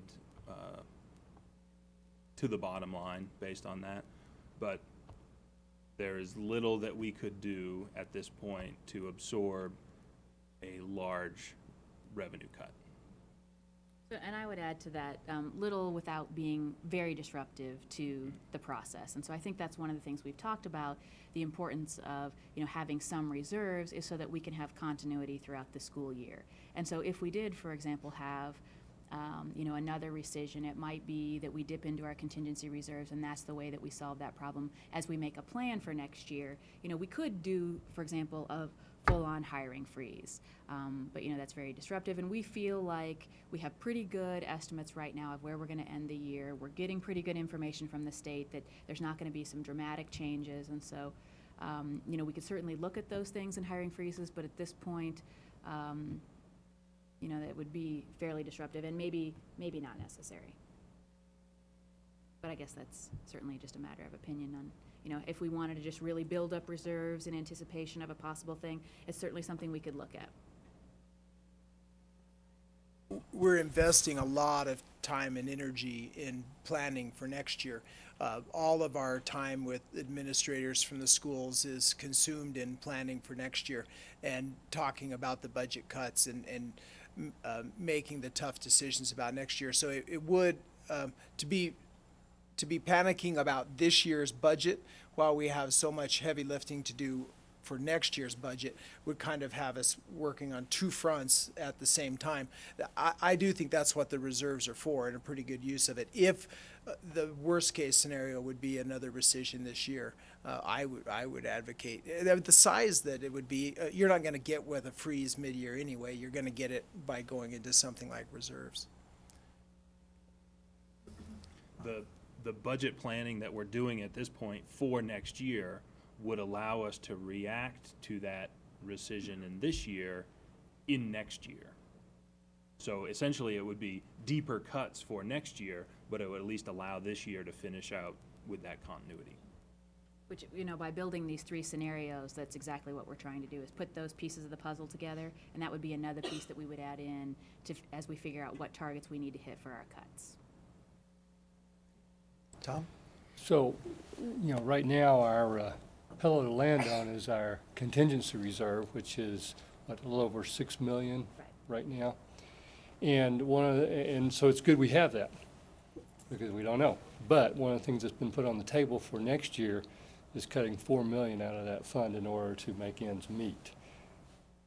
So that will put us next year in a situation, if we do go that way, where we won't have that reserves to pull into if there's more of this that goes on. And I know you don't have your crystal ball in front of you right now, but what do you see in store for next year? Right. So, and I would say that as we talked, that, as we first put that $4 million out there, it was a part of a conversation of the $12 million reserve of both the Tabor and the contingency reserve together. And I think as we look at what restrictions really come with trying to tap into that Tabor reserve, we might really rethink that total amount we could tap into contingency reserves if we knew those were the only reserves we could actually access. And so I think that might change how we look at that picture, and as we look at more information from the state, particularly these March revenue reports. And we did get good news regarding our health insurance. So as bits of pieces of information come in, our forecast for next year gets tightened up. But no, I think we've moved off that $4 million number in our planning. Right, and so that update that Chris is talking about is, we've been planning for a $2 million increase in health insurance, and it's looking like we may be able to make that a zero increase, but we're still working on that. And so that's another one of the pieces of the puzzle that will help as we build this. Elaine? Just because I want to make sure, it's my understanding that you don't have scenarios yet of how the cuts would be taken or what the dollar amount would be coming out of reserves that you have publicly shared with either the board or schools. Is that correct? Regarding the reserve, right. Yes. That's correct. So there is no plan to take $4 million No, I mean, out of reserves? There have been only conversations, some very preliminary sketches of next year's budget several weeks ago had that 4 million number in it, but that had not been brought to a vote or any of the process pieces that would need to happen for us to be serious about that. And when do you anticipate having some scenarios that would be brought to the board that would show what the cut options are? The April work session, I think, is really when we'll get down to brass tacks. Okay, thanks. We have a lot of community processing between now and then scheduled, but yeah. At that point, we'll have information back from the schools. We'll have the March revenue forecast under our belts. Two really big moving parts on this. Pardon me, we could also have School Finance Act nearly finished by that time, too. Any other comments or questions? Lori? I have just a real small question. I think Bill, I think you mentioned that there would be some money left over in schools' accounts that they could carry over to next year for textbooks and maybe some other money that they've, squirreled away with that, I don't know, their SRA money. Are they assured that they will have that money? I know that you've got these schools who are out there who are doing everything they can to keep their program together. Is that real safe? They ask that question not just this year, but basically every year. Will I get my carryover? The answer is that is the practice that, as far as I can remember, has never been not carried through on. There was one year, the year we did the mid-year hiring freeze, we did a mid-year cut to the school resource allocation of 5%. Right. So that has happened before. We haven't done that since then. History is on their side, and we would encourage them to plan as they have always planned. But I think we stopped short of saying absolutely no, never, because we don't have the ability to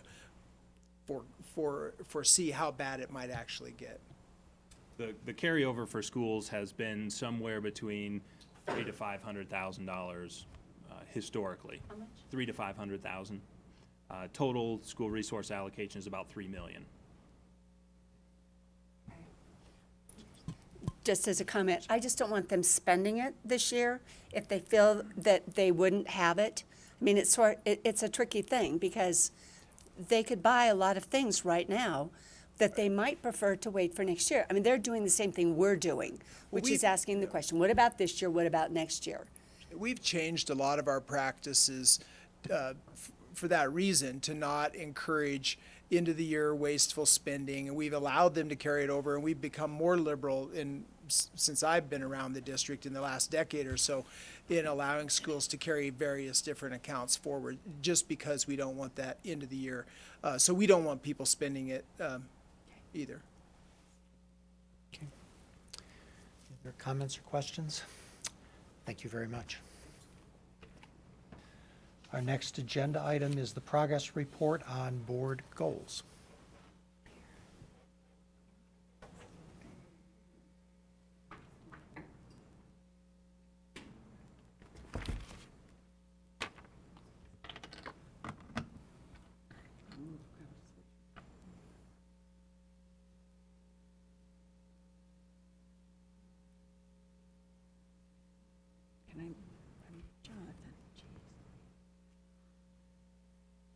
Good evening, Mr. President, members of the board, Dr. King.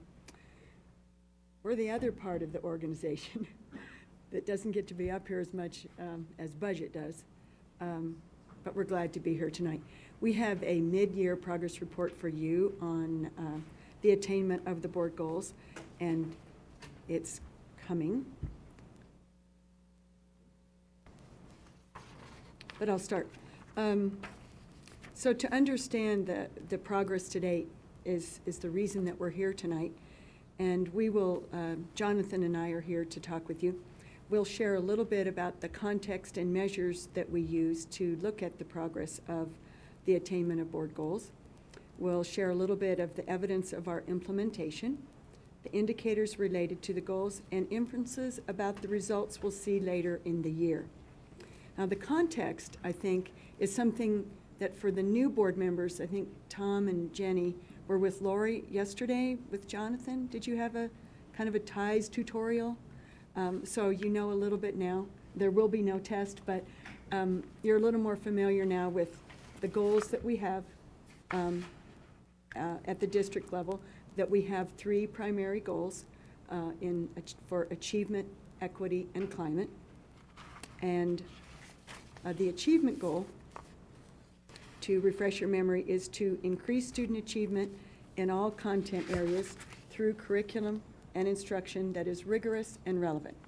So that's our first goal, and it's the achievement goal. The second goal is the equity goal, and that's the one in which we are attempting to narrow the achievement gap in all content areas for our 4 identified groups of students: English language learners, identified special education students, students receiving meal assistance, and Latino students whose home language is English. Our last goal is the climate goal, and it is to create and sustain a safe and positive learning environment that protects and respects the rights of all individuals. Sorry, having a little technical difficulty.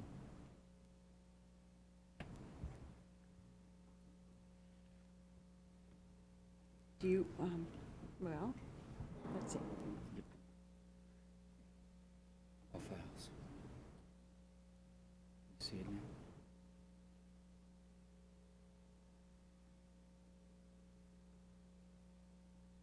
This is kind of important because you have some pictures coming.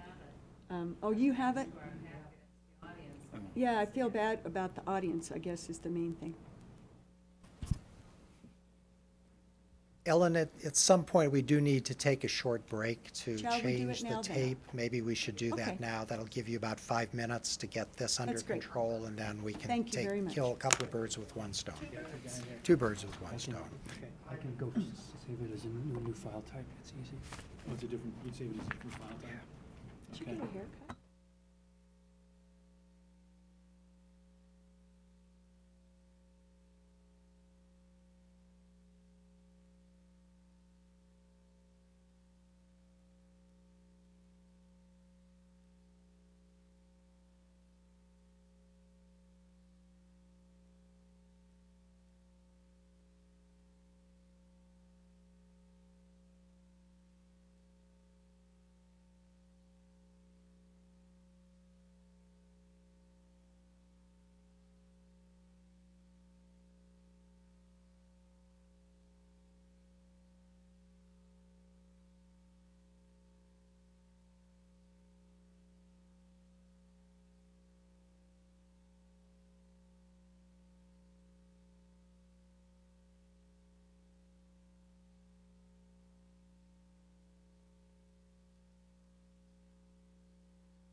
what's great is I'm supposed to, although I just looked at weather.com.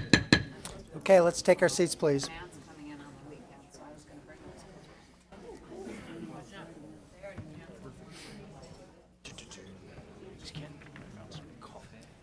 Oh, where'd you get that?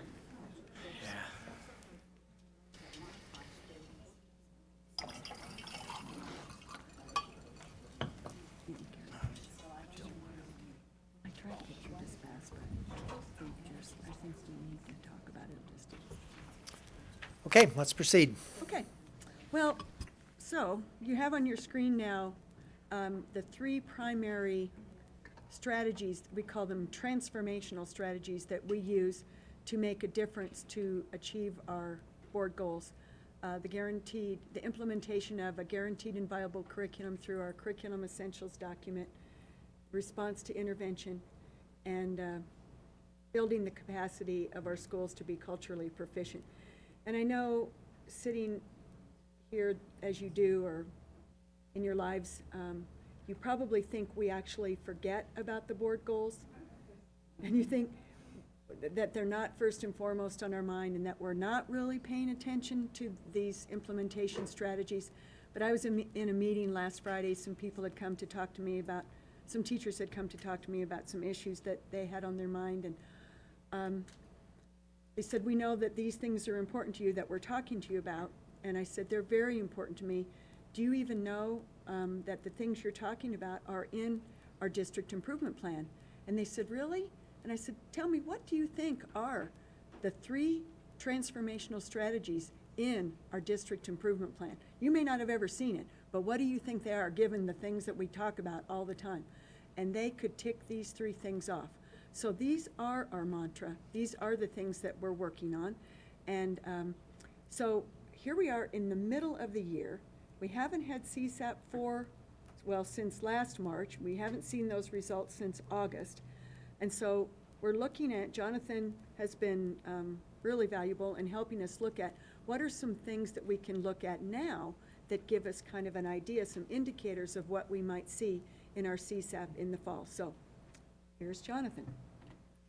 So in looking at this, we have it arranged that we annually get feedback on some more expensive, more extensive measures that we have. Clearly, we don't have those in place yet. That is, we haven't got the results back. So as we think about what we can do now, we just pause for a moment to remember that we can't see what we're trying to measure overall. That is, what we ultimately want is for students to feel safer. We want for them to learn more, and we have some other things we want too about certain groups of students to make bigger gains in their learning than others overall. So we can't, since we can't see what we're going to measure with those end of year, bigger, more extensive measures.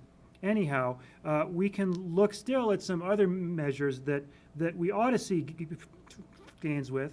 So we'll take a minute just to look at what the related indicators are that we could be talking about now a little bit more.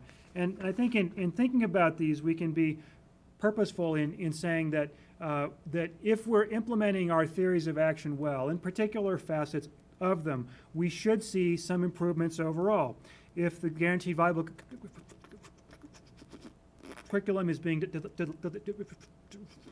delivered better than it was in the past, we should see some improvements in marks that are seen.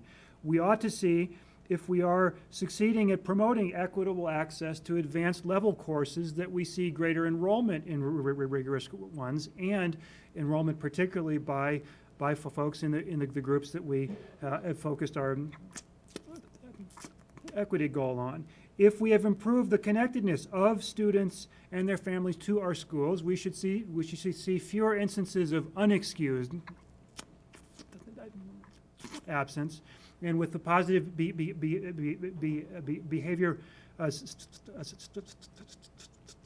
support, we ought to see fewer incidents happening that cause a referral. We also will have limited data from other measures around lit and a pilot math piece. And we've gathered very little non-CSAP data at this point in the year, so won't talk much about those. But in thinking of this, what we end up seeing, and these are high school data, and when we look at these, what we see is an overall drop in the percentage of Fs being earned, pretty substantial drop. And we see that drop is substantially greater for English language learners and students receiving meal assistance, as well as students who are served through an IEP in terms of access special ed. Now, yes. Can you give us an explanation as to why we're not, what your rationale or assumption is as to why we're not seeing the drop with Latino English home language students? So I'm not certain why we are seeing that. That group is a little smaller than the other ones that we have here. So I think I could look at some data school by school, and not having seen having seen that some schools have made gains overall. The explanation here might be school specific, but I want to actually study it a little bit more and ask a little bit more about that. So we could get an RFI answer? Absolutely. Thanks. I seem to recall, I think it was the last meeting when we saw CSAPs broken up by groups, the Latino English home language learners tended to do better on the CSAPs than the other groups, so it's interesting. Yeah, that's why I'm wondering why they. The data were that in terms of the gains that were being made, it was actually English language learners who were making the bigger Yeah, so gains. it's surprising to see that these don't quite jibe.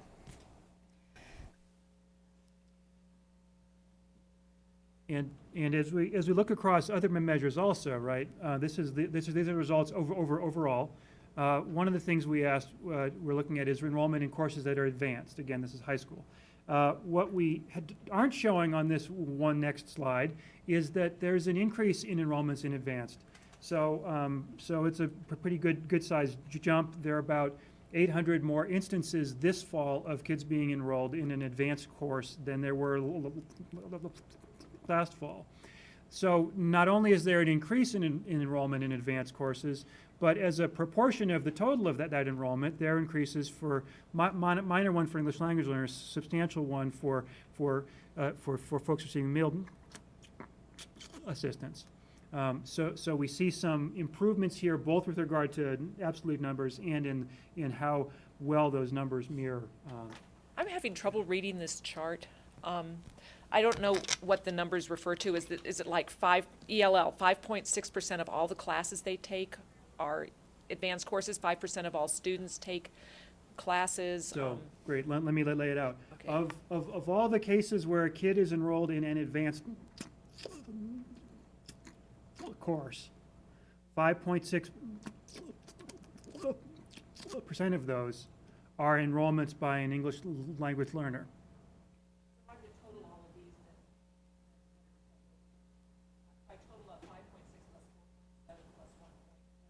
Plus 3.1.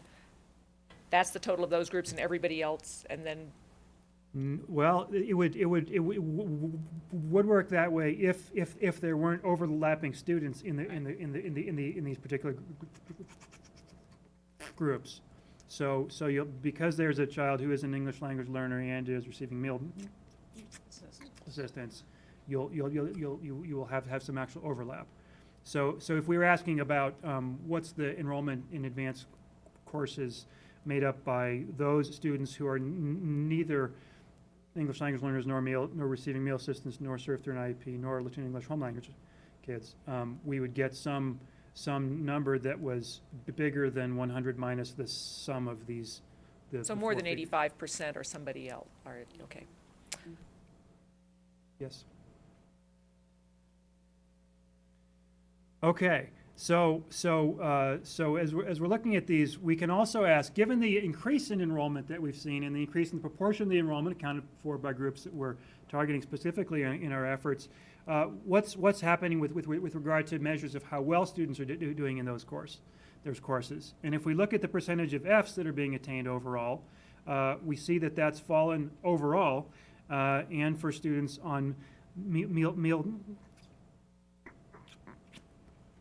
assistance. That hasn't been the case in the other groups, and is moved, and while the group is relatively little, the results from the Latino English home language students have moved in the opposite way of what we would hope for. Finally, moving away from data that are only high school to moving all BVSD data, what we can see is that attendance data have improved in terms of the percent of unexcused absences. Given what public health was this fall, we wouldn't want to look at all absences only, because there were those that were absolutely needed that way. But that we see for those students who are receiving a free or a reduced lunch, we saw an improvement of basically half a point, which was appreciably bigger than what we saw BVSD wide. And so in looking at this, if we're looking for a common pattern across these results, we're seeing substantial improvements on these measures, a number of these measures for students receiving meal assistance and overall. Finally, and for data we have only BVSD wide and overall, what we end up seeing is that the number of incidents reported by month has fallen this year relative to the past year in most instances, and in those cases where it hasn't fallen, it's an improvement still over what it was the year prior to that. So we're hopeful in looking at these data, given that we can't see inside kids' heads to know just exactly how well we're doing with all the goals we have set out. What we see is a pattern of evidence that we think is promising with regard to successful implementation of some of the measures, some of the basic strategies we've been talking about. These, I believe, lead us to think we're going to see some improvements overall. We're not certain about that, but we ought to see improvements overall, and I would infer, based on the results we're seeing, we should see improvement for kids receiving meal assistance this coming August, when we're looking at the data that we're receiving overall. So those are our data. What would you like to ask? Board members? Leslie?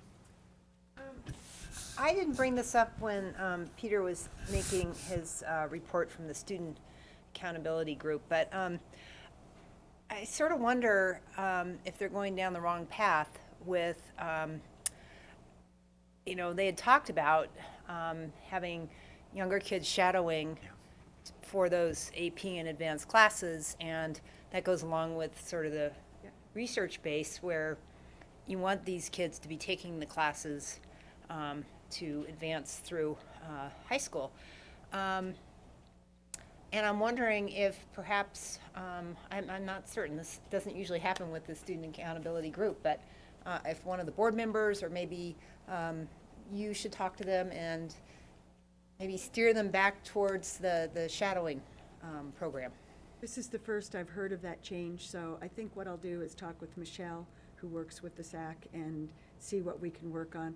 I don't want to be heavy-handed with them, but on the other hand, I'd like to inform them about how they could be in alignment with the things that we think are really critical for making a difference in these students' lives.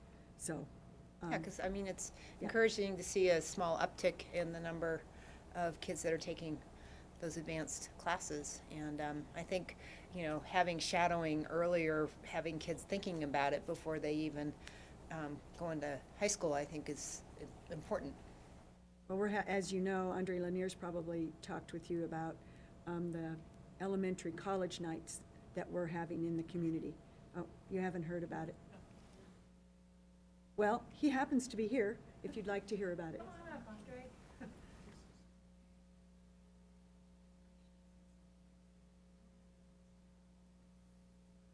Good evening. What we're trying to do is we're trying to increase the number of students, as you know, that are taking rigorous classes. And we want to make sure that that increase takes place across the board. And in order to do that, what we're trying to do is level the playing field, so to speak. And in a sense, there's kind of like an unwritten curriculum.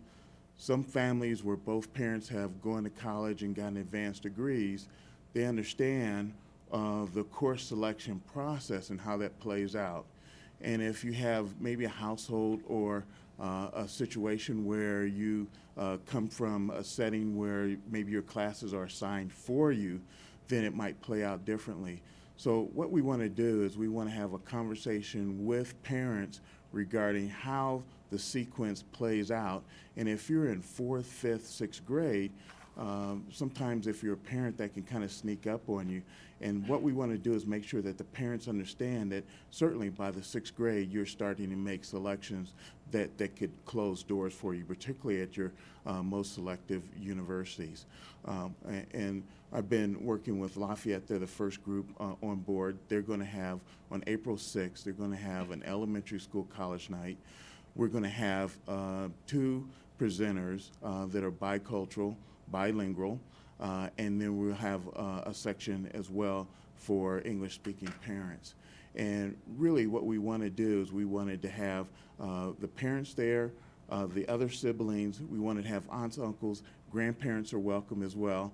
And we want to have that conversation in a multiple of areas. The first area is we want to make sure that the parents understand how do you create that study environment, and then how do you support a child's education even though they're receiving an education in a language that might be different from your home native language. So we'll have speakers work on that. We have financial planning that is available as well, so they can have a conversation about, well, how do you prepare for financially for certain universities, their scholarships, their grants, you have community colleges. There are a lot of things that you can do in order to make sure that you go to a university and get an education. There's a combination where you can go to a community college, and some of the community colleges have an agreement with universities.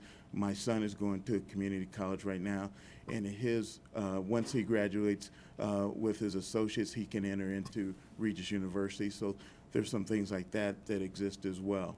So we're trying to do that. We're also working on visits to colleges at the elementary school level.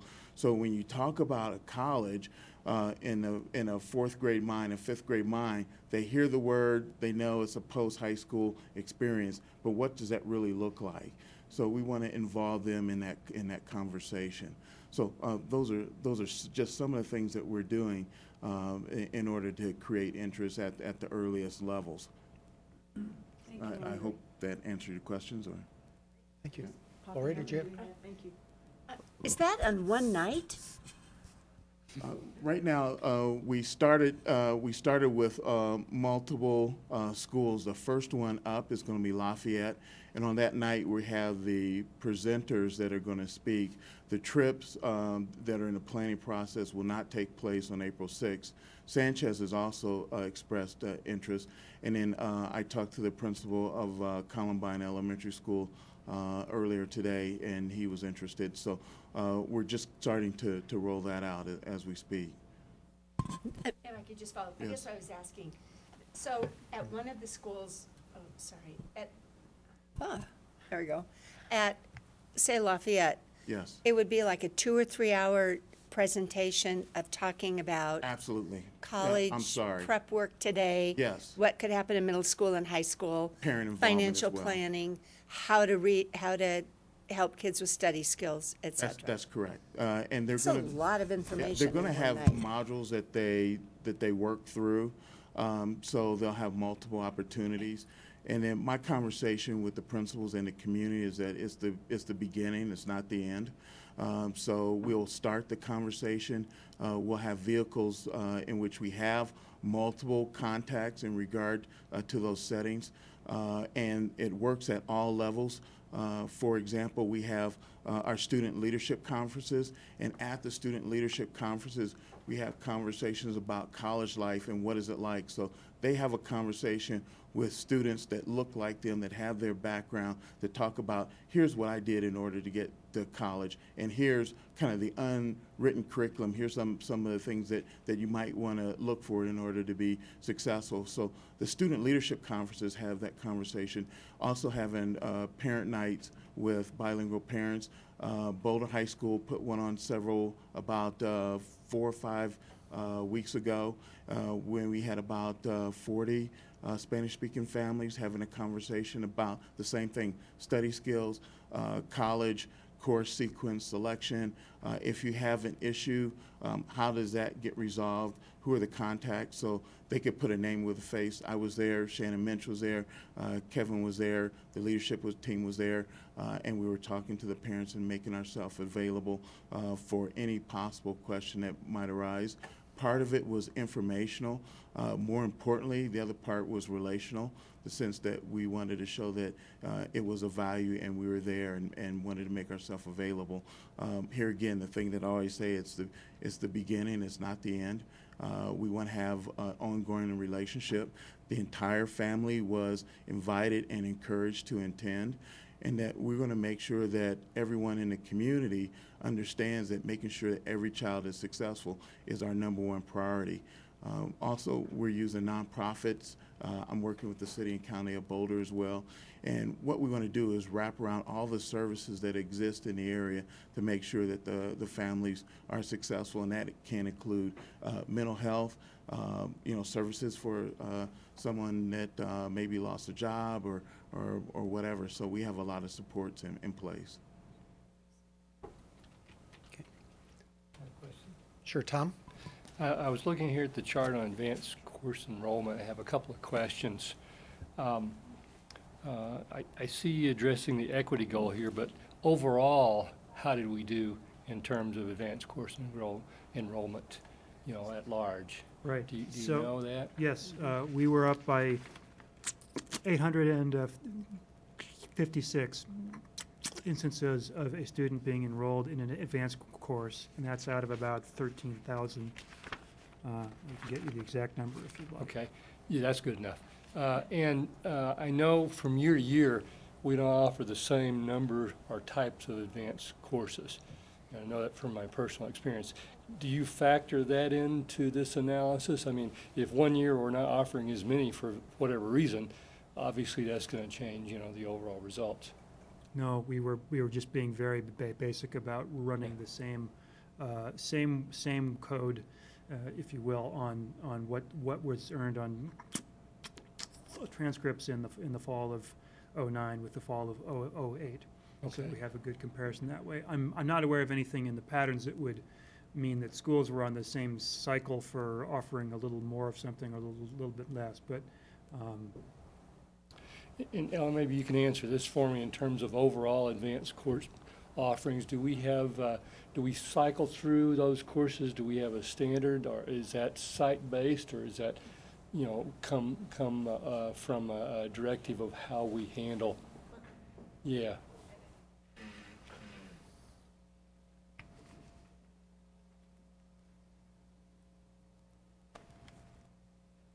Good evening.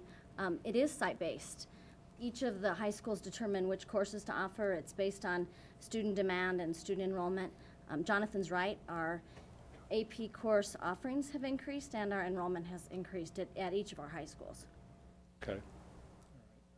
I think there are some examples where one course might be taught one year and another course taught the next year, but over a 5 or 10 year period, we have definitely increased the number of weighted classes that we offer in all of our high schools. That's been the trend. Okay.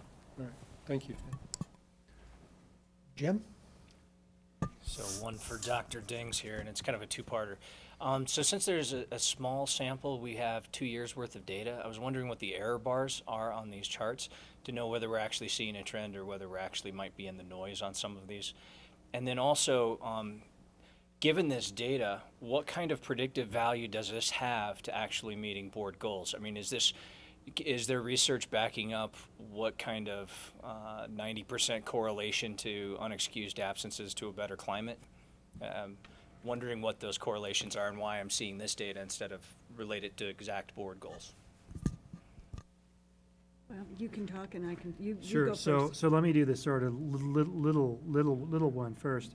I mean, the kind of numbers that we're talking about in terms of the course enrollments in terms of advanced, for Latino English home language, we're talking about a number that's around 400. Now, interestingly, that number went up from 08 to 09 as a fraction of what you, and only a teeny bit up when you talk about as the percentage of enrollments overall. When you're talking about students receiving meal assistance, you're talking about a number that goes from about 500 to a little over 6. And when you're talking about English language learners, you're talking about a number that goes from about 700 to about 800. So that's the actual N we're talking about, and then you can think of that as fraction of the population as a whole. That is a percentage of 9,000. Might be one way to think about it. It's a little complicated because it's the metric is odd in that it's the number of enrollments in the courses that we have. So I would say that when you're seeing changes that are 1/10 of a point, those are certainly not worth thinking about as being very meaningful. When you're seeing bigger changes like 0.5 point, those probably are worth talking about more. So the answer to your other question is, we've done quite a bit of research, and we've looked at huge research projects like Massachusetts Insight, and they say to really focus on, this sounds sort of quaint, but they really are serious when they say, look at the ABCs, look at attendance, look at attendance data, look at behavior data, and look at course enrollment patterns data.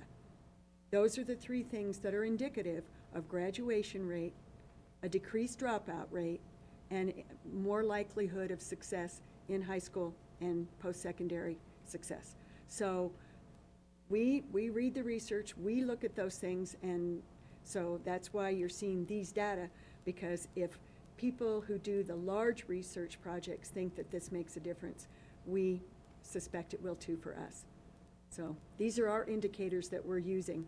And I think when we went to the quarterly reporting model, we knew that we wouldn't have fresh CSAP data quarterly. So we had to get creative and find other data sets. And if the the attendance piece for me seems just very intuitive and obvious. But I think the behavior and the course enrollment piece is pretty compelling too. So I think we're looking for feedback, though. If this isn't relevant for you all, please tell us. But we think it's relevant at mid-year for us. If we're looking for high correlation between this data and our goals, these are the data that we would go to. Because I'm viewing this through a lens of, do we want to set goals around this type of information, or if this is indicative of what we would see around what our goals are written as now? So that's the question. That's a great question. Okay. Blaine? I believe that these are metrics we should be. What I'm wondering though, however, is in terms of the mid-year report, because maybe I misunderstood your question.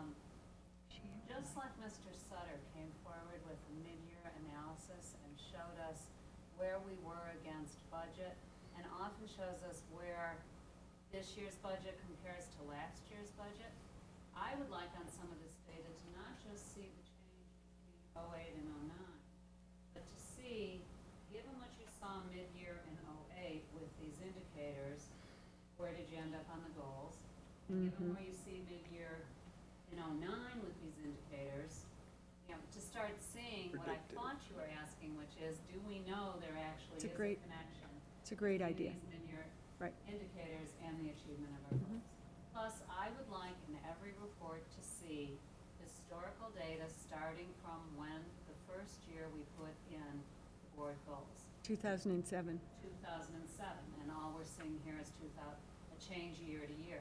This goes to the point of, which I believe you made in your email to us about the achievement of the goals, that if in fact we adopted 5-year goals, knowing that in fact we wouldn't see the same increase year to year, that some goals could be flat and then grow over 3 years because we're investing in program, and we know program takes implementation. Seeing all of our data on the goals reported since inception would allow us to appreciate that kind of change. So I'm not disagreeing with the indicators, I'm just asking for perhaps some different ways of reporting it. You're looking at maybe more longitudinal approach than we have had tonight.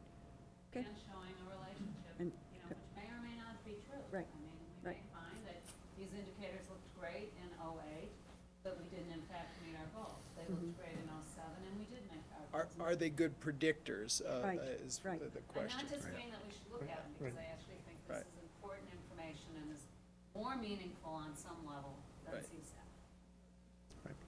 Other, Yeah. Jenny? Well, first of all, I really appreciate this kind of information because I think it's really meaningful too. And then I have just a comment. I'm not sure it's really going to be fair to ask you about it because it's not directly related to our goals. But I was reading this week that for an article about gifted education, and the authors of this article said that 50% of all gifted kids underachieve, and that gifted kids are 20% of our high school dropouts.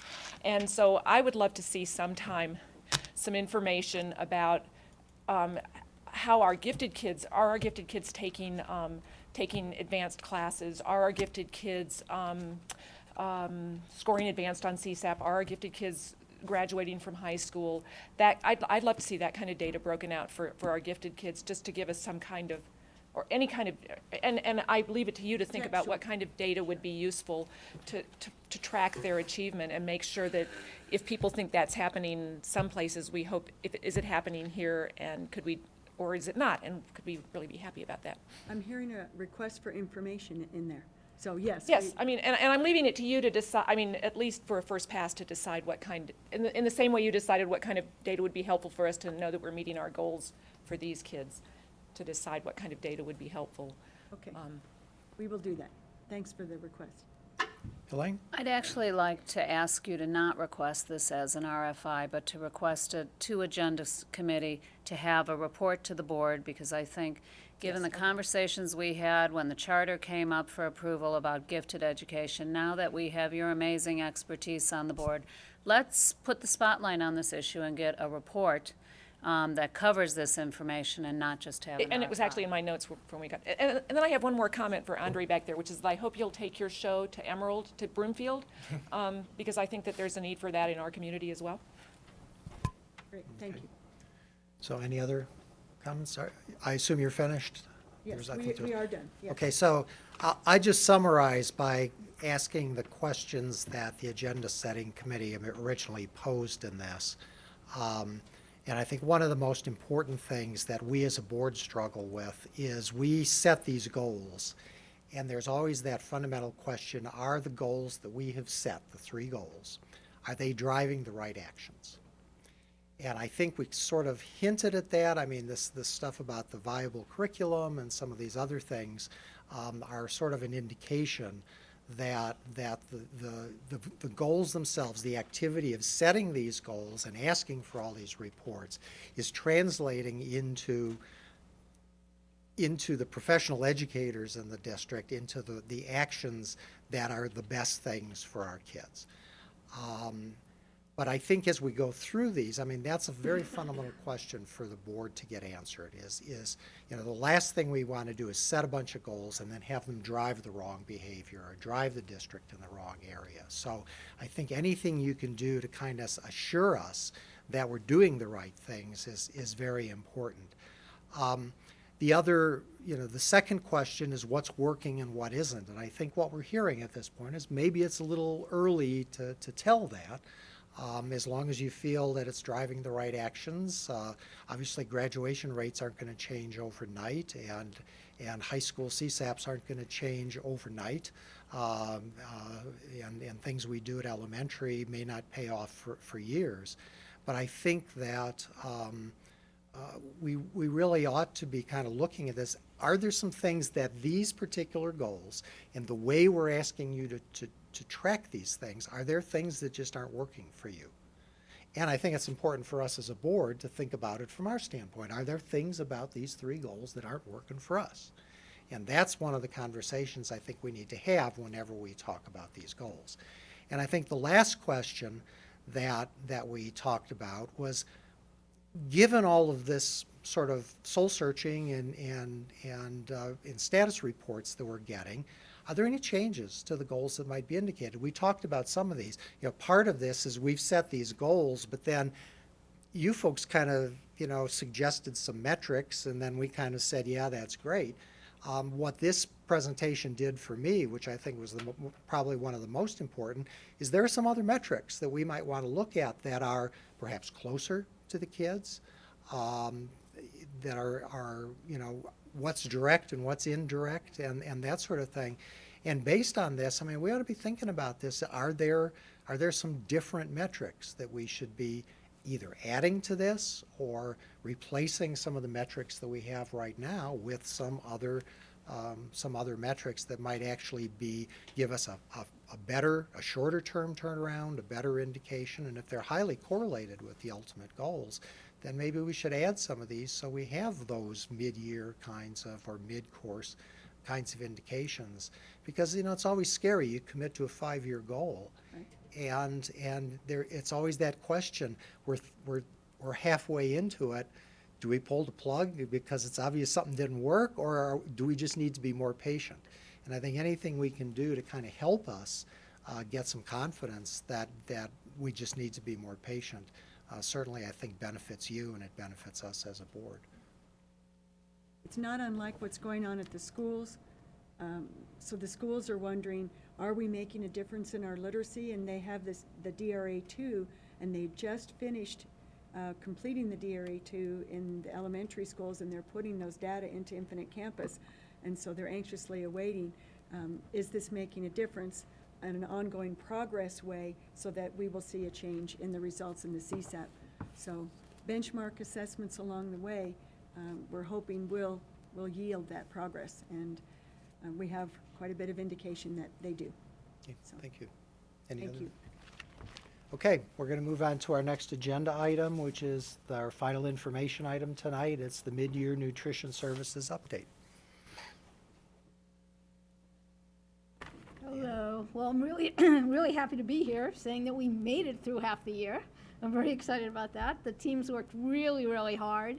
Everyone's still standing. There's been some bumps, it's not all been smooth sailing, but we've got a lot of successes and a lot of challenges still. As you heard Leslie say, we are actually up in participation from last year, which is really great, and we were exactly what we were hoping for. And we've been trying to figure out why we're not up more. So we're up about 4%, and why, we felt like we were doing a lot of things that a lot of people were asking us to do, and so why haven't we been up more? So the thing that we started doing almost right away was doing surveys to get a sense of what people were thinking. So we surveyed our entire staff, we surveyed the entire middle school, the entire high school, and then finally we surveyed the entire parent body base. So tens of thousands of parents and caregivers. So we did all that to kind of see what they thought about the things that we were doing that were really exciting. And, breakfast, we talked about breakfast early on, and it was in the feasibility study. Last year, I think we had breakfast in 17 schools, and we're up to 44 schools. Today, we'll be at all 48 by April. So we've got that going, and we've got the salad bars going, and we've been able to make a lot of the changes that we'd hoped to in the food. We've done a tremendous amount of training. I think you all know, we did 5 days of training in the very beginning, but we've been doing professional development all the way through, including 8 days of just salad bar training, training people on how to do salad bars and how to cut things and how to use knives and, you know, better training the entire staff. We've run Serve Safe sanitation programs 3 times already this year. So surveying everybody to try and figure out what they thought about all of this. And a lot of it's been organic, a lot of it's been really positive. In fact, positive to negative is 10 to 1. You know, positive comments coming from parents was 10 to 1, which is really great. There's a lot of interesting things, you know, some of the negative things are sort of really interesting. It's not organic enough. Why don't we have greenhouses in all the schools? We should have gardens in all the schools. How do we get longer lunch periods? Things like that, you know, things that, you know, even to the extent of, why don't you have yellow apples? My children don't eat red apples. So it's all across the board, you know. It's never organic enough, I guess. So, but along with that, we've had a tremendous, really, really great feedback on breakfast. And breakfast has been a struggle. Originally, when we wrote the budget, excuse me, we thought we'd have a breakfast started right away. It'd be really easy. We're going to do it. We're going to roll out the program. Well, it's not been quite as easy, you know, working it through with all the principals and all the teachers and all the schools and all of our staff as well. But we've been really getting great positive feedback about breakfast. In fact, we had a Columbine teacher actually write us to say that this was a kindergartner, an ESL, or maybe it was a first grader, that she had never actually spoken in the morning till after the second day we were doing breakfast. And apparently, you know, she was undernourished in the morning and couldn't really speak because she had no food, no energy. And also, Phil, the principal from High Peak, sent us a lot of praise. So we've gotten really great praise from that. But some of the feedback we've been getting has been really, really helpful. Recipes that the kids don't particularly like, or things that the parents or the staff think we should change. So from these surveys, we've retested 40 recipes, and we are changing the recipes pretty quickly, going back to the students with new tested recipes. We actually have 30, I think at this point, interns doing taste testing out at all the schools. So we're hitting every single school now to try and get recipes in there for the kids to taste. And we're doing every elementary and middle school, I think, twice in the next month. So we're really going out there with the kids to try and do a lot of taste testing. We now have an advisory council of staff members with the union. We're doing monthly staff meetings. I'm co-chairing the wellness committee meeting. We've done things like, you know, we're using Rudy's rolls, and they're organic and they're lovely, but they're a little bit maybe too whole grain, and so we've switched the rolls out. We've now changed the hamburger rolls and changed the hot dog rolls. We've changed some portion sizes. We've changed some of the a la carte offerings in the high schools. Some of the feedback we've got with the lines were just too long, so we've redone a lot of our lines. We've got new veggie burgers. So we've been really trying to take this feedback really seriously and get out there in the schools and talk to the kids about it and do all these surveys. We don't have full survey results from the middle high school surveys yet, and we also don't for the overall survey, but we're working on it, and we'll have all of those done within the next 2 weeks. I actually have interns working on that as well, because our staffing's pretty tight. We've been out to every single PTA and PTO, I believe, in the district at this point. If not, it's on our schedule, so we're going out to these meetings to talk to people. We've got a foundation who has sponsored free parent lunches. So in some of and actually all of our schools that are performing lower than we had expected, we're doing free parent lunches 3 days per school, where we've sent out email blasts and letters to the parents asking them to come in and have free lunch. It's paid for by an outside foundation. And they call and make reservations, and we're there talking to them about what the lunches are. And we're also doing free staff lunches with the wellness department here. And so we've got coupons, and we're inviting staff and administrators in to have lunch at Arapahoe Ridge right now. We've got 2 really kind of fun, cool programs happening. We're doing an Iron Chef. We've invited all of the high schools that have catering or ProStart classes to come together and do an Iron Chef. We're going to have it at Monarch. It's in April. And what they're doing is they have to follow our guidelines, our price points, the USDA guidelines. They have to come up with a recipe, send us in the recipe, we approve the recipe, and then they actually come in and they're going to be doing this Iron Chef, 4 hours, 25 portions. We're looking to the community to help, we're fundraising in the community to help give some money back. The winning school gets $500 for their program, plus the winning school's recipe gets on next year's menu. And additionally, we're doing the same thing. I'm really excited about this with the PTAs and PTOs. So we sent a letter to all of them saying we want you to come up with a recipe that you think would work for next year. We sent them out all the guidelines. We're going to pick the top 6 recipes, have them come in and do Iron Chef. The top recipe there will also be on next year's menu. So we're really trying to do a lot of stuff around being responsive, raising our participation, things like that. Part of the place where our participation isn't what we expected is in the Latino community. And we see that in our free and reduced. Our free and reduced numbers actually went from 18% last year to a little over 20% this year. However, we're seeing with some of these kids that they're just not eating. And we really started to look at that, or not that they're not eating at all, they're just not eating our food. And we started to really look at what that was. And so just this past week, I met with the I Have a Dream Foundation and Intercambio, and we're going to work with them, plus an organization at Boulder High School, to try and do specific tastings with those kids. I'm going to do a cooking class with some of those parents. We're going to have some community outreach where we'll have simulcast, me talking, my poquito Spanish with somebody actually who can speak Spanish, and we're really trying to get out and work with those communities as well. We're also trying to get grants right now. We have 4 grant applications in. We have one with Legacy, the one with Colorado Health Foundation. Well, actually, I guess I have 4, USDA, and then there's another Got Breakfast grant. And we've also been talking with the Betcher Foundation about how we may be working together. So we're sort of doing all of these things at once. We're like trying to do good food. We're trying to get feedback. We're trying to talk to kids. We're trying to bring in more participation. We're trying to raise money. So we're running over that bridge, and I'm trying to get it built right before I crash. So we're working really hard on that. But at the end of the day, and as you'll hear as we talk about, it's all about finances. We know it's all about finances in every single place of this whole district and the state, and now, of course, the country. So we're working really hard on keeping our costs in line. We've instituted an entire new software system. We now have real-time food costs. The district has never had this, and real-time cost accounting. We have real-time meals per labor hour. We're running ADP and sharing it with our sites on a weekly basis.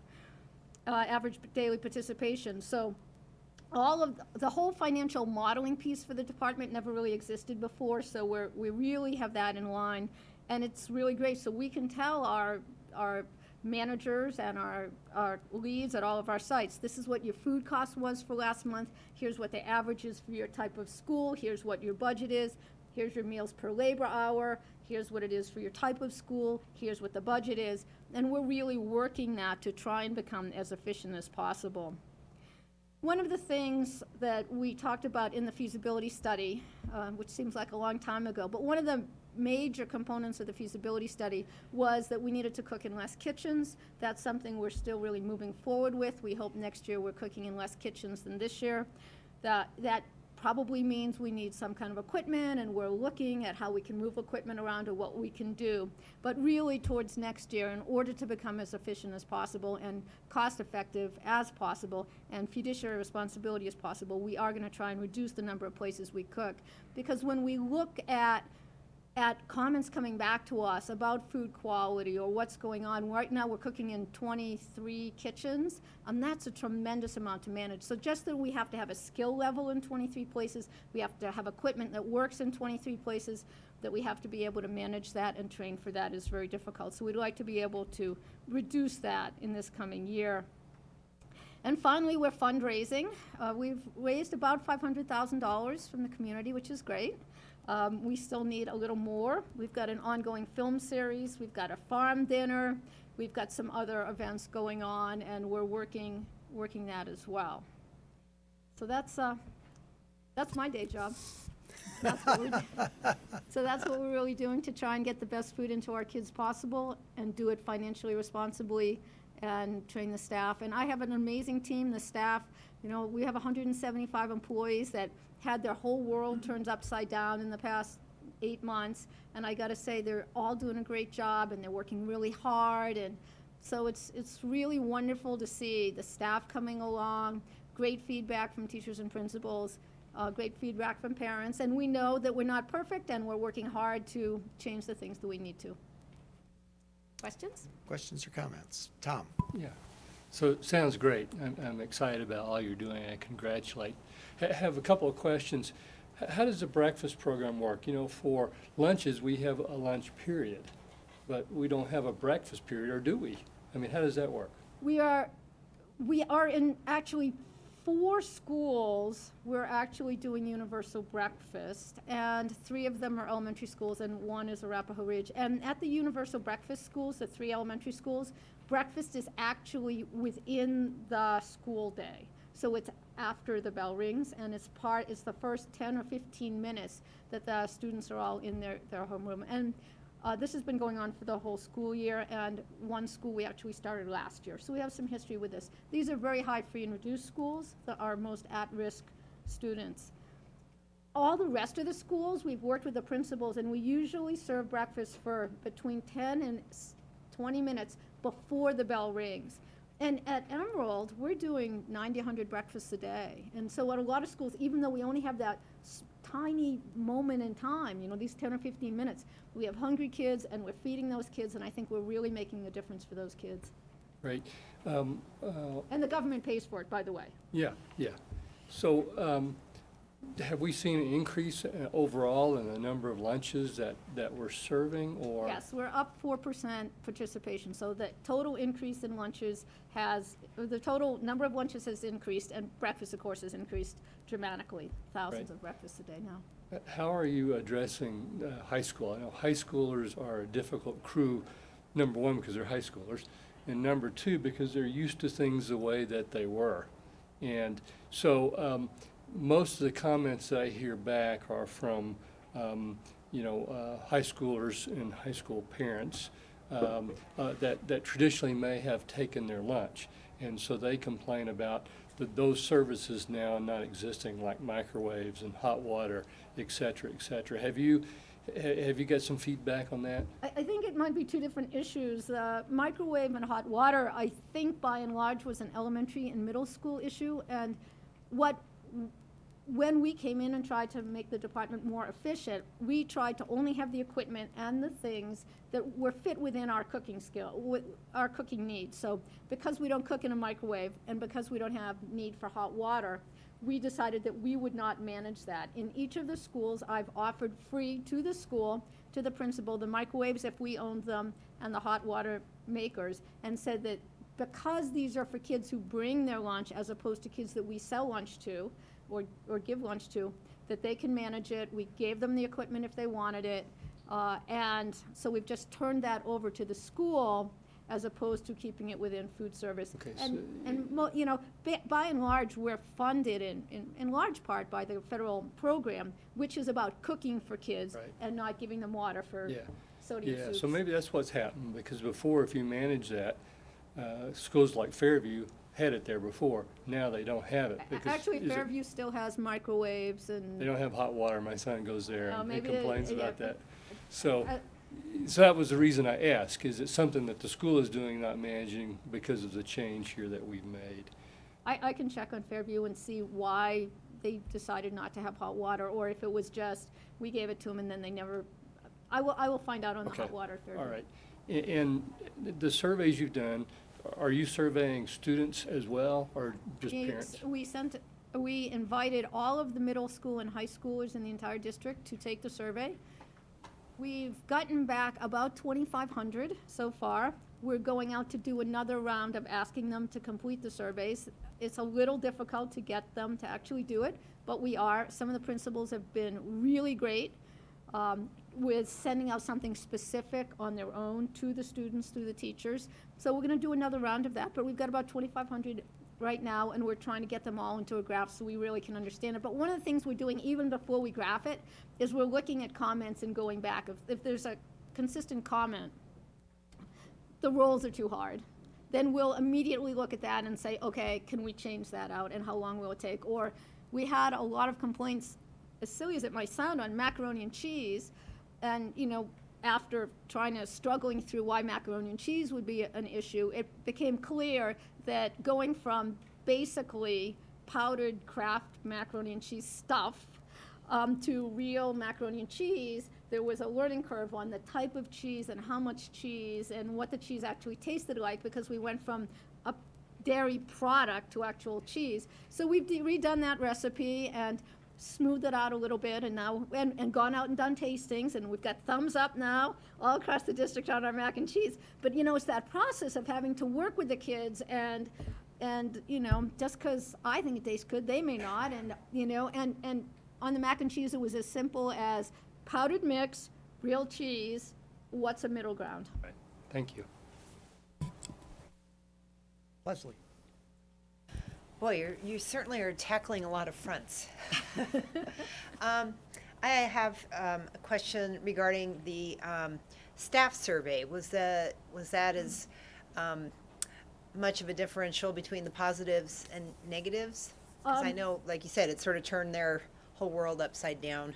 Interestingly, and I don't have every figure off the top of my head, but for instance, 2/3 of the staff felt like things were really positive. And not that they didn't have very specific negatives, but by and large, the staff felt like there was a lot of positive happening, and they felt like the kids thought there was a lot of positive happening. But again, there was a laundry list of things that, you know, we should think about or do differently. And as you can imagine, about 5% of the comments were, you know, pretty negative. But by and large, it was pretty good. And I think that we've addressed that. We actually, as a whole staff, talked about the overall results, not picking on any specific result, but it was from also that survey that we started looking at things like the staff survey was first, and they said, you got a problem with the roles.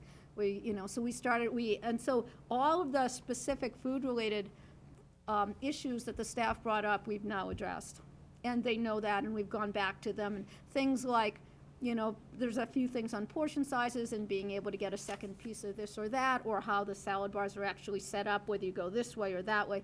So we went back and addressed them all and worked with them on it. And I think that, you know, no one's always going to be happy, and no group of people's, you're not going to have them all be happy, but I think that we've gone a long way, and the advisory council came out of this, that they wanted to be able to sit down with me on a monthly basis. They picked the people and the union, and I think so we're making positive headway. Great. Good. Comments? Jenny? Can we get invited to the Iron Chef? Yes. Sounds fun. You will, absolutely. And this is just out of curiosity because it was in the paper this weekend. I'm curious about a universal meal plan, and it probably may not apply to us, but in your ideal world, what would that look like, briefly? So, just the briefest, for those of you who may not know, there was a piece in Thrive, and it was a piece that I had written a while ago and was widely published all across the country, and it was not what I thought should happen in Boulder or what I, as the Boulder director, was suggesting Boulder did, but it was a piece on how I really see what I believe the National School Lunch Program should be. And interestingly, it really aligns, if you just looked at what Michelle Obama came out and said, we're very similar in what we believe. A good third of the payroll in a school district is in the food services is not spent cooking, it's spent counting children on a list, just like probably many other parts of a school district. So if you think of our payroll budget, which is, you know, millions, still not millions like the district, but millions, and if you think of a third, and sometimes even a half of that is spent tabulating the kids that eat, chasing down the ones that may owe you money, making sure the forms filled out right, making sure the parents filled, you know, I mean, we have a full-time person that does nothing, and I'm a small department. So when you look at this, and if we believe that the National School Lunch Program is in place to assure that no child is hungry and no child is malnourished, if we believe the National School Lunch Program's real goal is to not only nourish our children, but help them learn, because we know that malnourished kids can't think. And if we're going to close the achievement gap, it means that we have to close the nutrition gap. If all those are things we believe, and they are things I believe, then we should have a universal feeding program in this country. And that doesn't mean kids can't bring their food from home or that parents can't send them, but that every child that wants to be able to eat nourishing food can do so. And all their friends are doing it, and there's no criteria around it, and we stop counting and start cooking. So that's where that came from. I'm so glad we're not going to force kids to eat school lunch. And let me No, also no, say, we don't ever force kids to. let me also say, this is my first chance to hear you, and it is a pleasure to hear somebody who is really passionate about their field talk. Thank you. Oh, thank you. Elaine? Thank you. I forwarded to the board today the announcement from the White House about the work that Michelle Obama is spearheading, which I think is wonderful, and I know behind the scenes you've been quite involved. I also forwarded to you the announcement about the $25 million available in grants for school lunch programs that Secretary Vilsack announced today, and I'm hoping that perhaps we could find a way to add that to your busy schedule, but to get a grant request in there. In today's New York Times, I guess in preparation for what was going to be announced today, there was an article about the federal effort to push junk food out of schools. And the article focused on the resistance to getting rid of unhealthy food and making changes. And I just want to read you what they said in Orange County, the last paragraph, because I thought, it's always nice to know, we do think we're the only ones doing this work, but I think we're leading the charge. But Denise Snow, the school cafeteria manager, and you may know her, that the children can be taught to eat better. Quote, "When we went to whole wheat pizza, the kids fussed for a while and we lost some of them," Mrs. Snow said. "But now they don't say a thing and pretty much everyone is back to eating pizza." And I think that, change is tough. And just like our programs with achievement and with equity, that it takes a while, and we anticipated a drop, and we're seeing it. We're not seeing it as bad as we did. We're actually seeing an increase, just not as big an increase. That's right. And I think that's important to keep in mind. But I actually think some of the local concerns, now that this is being done on a national level, could make some of our work even easier, because we won't be the only ones kind of trying to do this work. Well, and I think that that's right. And the Obama came out today. My foundation's doing the same work today. We worked with, behind the scenes with Vilsack. The $25 million is split between every state. I know. There's not a whole lot that Colorado's going to get, and it's only for schools that are 50% more free and reduced at a minimum. But we're working on it, and I think I really think it's great that the Institute of Medicine standards are going to kind of get pushed through, and that Michelle is really pushing this, because it will make it easier for all of us, because everyone's going to have to make this change, and then it won't be like, just crazy people in Berkeley and Boulder. It'll be like the whole country understands that we have to feed our kids better. So I think that's great. Thank you. Comments or questions? Well, then I'll finish up by saying, when I was so happy to have you come and do this work for us, because from the very beginning it was very clear that, number one, we needed some pretty systemic change in order to really do this right. And you sort of came across as a person who is capable of thinking in those terms. And the report you gave tonight was great in the sense that you basically have covered just about every aspect of this whole program. While on one hand it seems like it's scattered and there's all this stuff going on, all the pieces fit together and have to fit together in order for this to be successful. And I'm just so happy that you're addressing all of these. I mean, you're addressing your customers, you're addressing your employees, you're addressing the processes and the equipment, and just about every part of this thing, you spoke to tonight. And I think the probability of success in this is very high. because of the broad-based approach that you're taking to this. And throughout it all, though, you're being very pragmatic about it. And, you know, if they don't like Rudy's roll, I love Rudy's rolls, but if the kids don't like it, then, you know, we need to change it. And you can do that now because you're not ordering 6 months supply of these things in advance. So it all fits together, and I'm so thrilled with the way this is going. So keep coming back to us and letting us know how it's going, and let us know what we can do to help. Well, great. Thank you very much, and I'll see you in May when we bring the wellness policy back to you. So thank you. Okay, thank you. All right, so now we get to the consent grouping. Tonight, this consists of the acceptance of the Obama speech arbitration report, approval of lease agreement for placement of telecommunications equipment at Broomfield High School, the calendar change, the compensation amendment to the meet and confer agreement, Boulder Valley Office Professional Agreement, and non-represented employees, curriculum and instruction, a Title I Achievement Gap grant from the Colorado Department of Education, final acceptance of the bond program project at High Peaks BCSIS Elementary Schools, final acceptance of the bond program project at Louisville Middle School addition and renovation, a grant approval from Human Resources for Title II recruitment and retention from the Colorado Department of Education, a grant approval for nutrition services, the School Food Project, Colorado Health Foundation, resolution regarding the Colorado School Finance litigation, approval of minutes for the January 26th regular meeting, and finally personnel items. So, does anyone want to pull any of these items? Oh, I'm sorry, we need a motion. Or do we do the pull first? We do the motion first, okay. So, do we have a motion? Lori, second. Jenny. Okay, so does anybody want to pull any of these items? Jim? I would like to pull item C, the calendar change. Okay. Any others? Lori? I would like to pull the arbitration report, A. Okay. Any others? I think we need to probably pull J, the resolution regarding the Colorado School Finance litigation.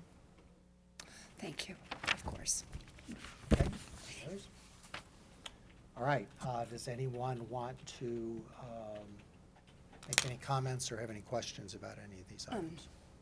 Lori? Yeah, actually, I don't have it right here in front of me, but the language in the litigation support indicates that the language says that we would pay $1 a year. We'll discuss that when that comes up for action. We've pulled that, so we'll Sorry. discuss that later. Sorry. Okay, any Getting other confused. questions? No. I'm sorry, Jen. Would this be an appropriate time just to make a quick comment? I don't want to pull anything. Sure. but, Yeah. I'd like to say that I'm really excited to see us completing some of these bond projects. And unfortunately, I haven't been to High Peaks or BCSIS since it was completed, but I have seen Louisville Middle School several times. And I'd like to applaud the staff for the efforts they made to include the history of Louisville Middle School in the building. And it's another beautiful, beautiful project where we can be proud to be sending our students to school. Okay, any other comments? All right, so now the vote is for the consent agenda minus items A, C, and J. Would you please call the roll? Albright? Yes. Belleville? Yes. Jones? Yes. Myers? Yes. Reed? Yes. Roberge? Yes. Smith? Yes. Motion passes. Okay. So the first item pulled is Agenda A, acceptance of the Obama speech arbitration report. Do we have a motion? Jim? Second? Lori? Discussion. Yeah, I have a couple of comments about this. I've been a little bit concerned about it. And first of all, I'm going to vote to accept this arbitration report. However, I would just like to say, first of all, when this issue first came up, I don't really consider it that when the President of the United States announces he's going to speak to students, that this is a controversial issue. And it's part of democracy. to talk about important issues and to hear from the leaders of our country. And if we can't allow our students to hear the president, I think we're in significant trouble here. And I can't believe that that was really our intention here. Secondly, we hire our professional teaching staff to make decisions every day about how to handle controversial issues. It seems to me like it was an overreaction to handle this specific situation differently than the way we ask teachers to handle other controversial issues. This was a teachable moment. There are many teachable moments. We hire professionals to make decisions every day about what we teach. And I think it's important that our administration, our board, our community support teachers in their professionalism. Thirdly, I've reviewed this policy, and I've actually talked with Ken about this briefly. The date on this policy is 1987. It was passed 23 years ago. I understand that we may have reviewed it in the past, prior to the time I was on the board, but I think it might be worthwhile for us to take another look at what this policy is, what the regulations are about this policy, and what makes the most sense in terms of how we support our teachers in the field who are dealing with these controversial issues. It may be that our policy is fine. It may be fine, but it may need to be looked at again in light of how we handled this particular situation. We obviously have had concern raised by the part of our Teachers Association. It's important that we work with them clearly to resolve these kinds of issues so that we don't have the same kind of controversy in the future. I believe now, as we don't have a difficult issue that we're facing right now, because I think this is one that is somewhat in the past, and we don't have something staring us in the face. We will face something in the future. We're with schools. We're talking about kids, and we're talking about learning, and there will be another controversial issue or another conflict in the future. So I would like to suggest that at this time, we think about a way to look at the policy, look at the regulations, think about how we're working with our Teachers Association, think about how we're working to not let this kind of conflict raise in the future. So I don't exactly have a specific idea, except for two possibilities come to mind that I'd love to hear comments on, or possibly other ideas. Number one, we could refer this policy to the Board Policy Committee, which is currently looking at some of our policies for a review. Or secondly, we could refer it to the Agenda Setting Committee to ask them to take a look at how to think about this issue and where to go with it. So that's pretty much my request and suggestion. And as I said, I'll be voting yes on it. Okay. Well, the issue at hand is whether to accept this particular report. So I would suggest maybe we bring this back up at agenda setting and see that might be the best way. Helene, you have another thought on this? Question, because I won't be at agenda setting. This would be a policy that's part of the superintendent's policies? Or why hasn't, two questions. With this whole policy review that we've done, why hasn't this policy come forward? And is the appropriate place to initiate a review with the superintendent or with the board? Those are the two questions I would like agenda setting to consider. I support Lori's request to call it up in some fashion. I'm just questioning whether it really originates with the board and not the superintendent. Go ahead, Jim. So for the viewer scoring at home, it's policy INB, teaching about controversial issues. And just browsing it, the point number 1 says free discussion is the heart of the democratic process. So I think you're right on, Lori. This is something the board runs into this time to time. We're policy that we would like to see come back to us with some level of discussion and input and revision. And we don't really we haven't established a process for how we do this, to call them up one at a time. So I think let's discuss it and start the process. But we did have a process of reviewing policies that we got through D and H, and where's I? Right. But that wouldn't preclude the board from calling up any policy anytime they want to discuss it. But I'm not sure where it is in the queue, That's what I'm wondering. Melissa. Where are they doing this work? I mean, there is a group that's working on the I policies. Right, and right. We were told to be put on hold because the board was behind. And so we're Right. ready. We So- just were told to wait. Okay, well, that sounds like very definitely an agenda committee So the issue. B policies are to be kind of finished up before the I policies begin. So there is a process, it's in the queue, but if it's of great urgency or importance, it could be called up ahead of the others very easily. Okay.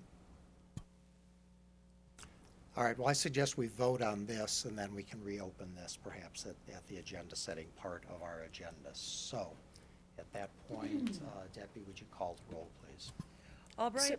I'm sorry, Excuse go me, ahead. what are we voting on, please? We're Just voting on whether one? to accept this arbitration report. Okay, just one, okay. Which is Thank the you. item Got that it. has moved. Sure. Albright, yes. Belleville? Yes. Jones? Yes. Myers? Yes. Reed? Yes. Roberge? Yes. Smith? Yes. Motion passes. Okay.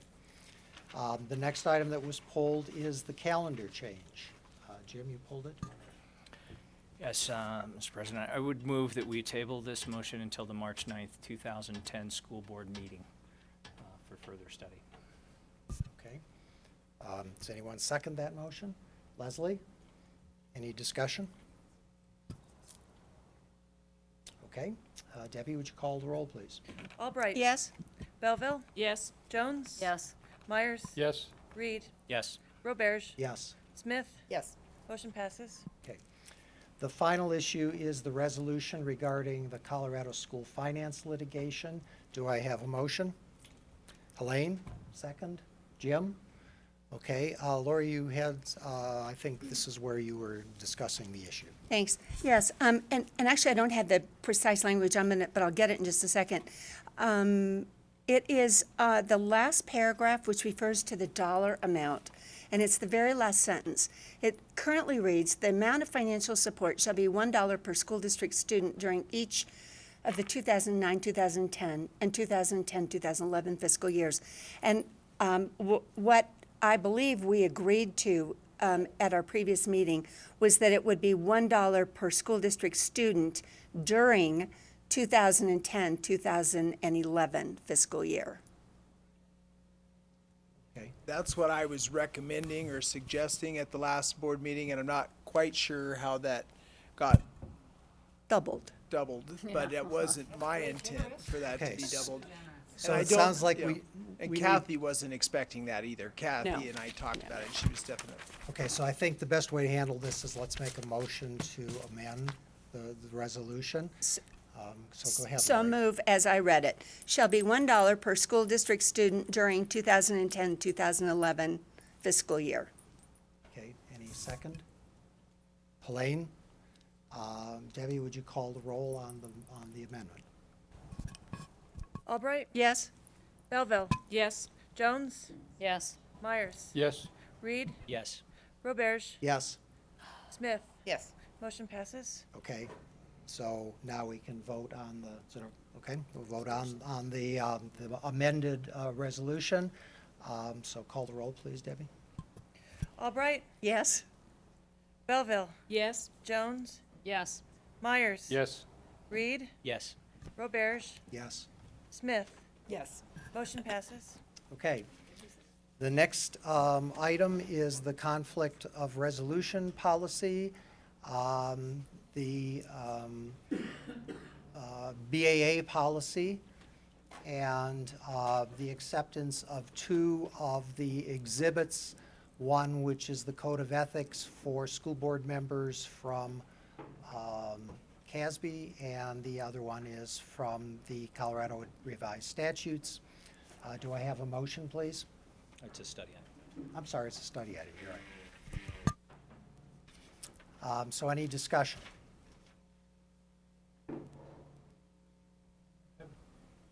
Tom? Question. So this So this replaces the previous policy on the conflict of interest, is that correct? Yes. And I know this is a leftover from that policy, but as I read that next to the last paragraph there, board members shall not be a purchaser at any sale, et cetera, et cetera. Does that mean if I go to a bake sale at the school, I can't buy a cake? Where are you? Yeah, where are you, Tom? Conflict of interest, if you go to the next to the last paragraph. Shall be a purchaser at any sale or vendor for any purchase made by the district. If you buy something, you're not the district. Right. Any board member shall not be a purchaser at any sale. So I'm a board member, and I want to purchase something at a sale by the district. I can't do that? Is that what this means? I would interpret it to be that if the district was selling surplus equipment, no, you would not be a purchaser. However, if you're at a bake sale, I don't know that the district would actually be the vendor in that transaction. Okay. Who would be the vendor? The PTA or the PTA, okay.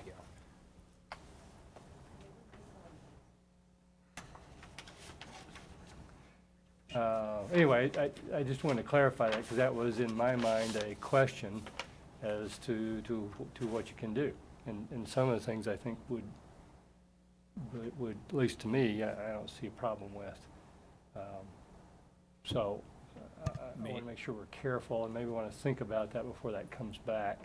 And I'm listening as the policy committee, but maybe we put that $25 limit in there that is ubiquitous in other policies. Funny because we don't sell very much. I mean, we have an auction, or we used to have an auction. We don't even really do the auction anymore. We sell some apparel and food, but I'm not sure why that. It's not a common transaction for anybody to be buying anything from the school district except, little Yeah. things. So I'm not sure exactly.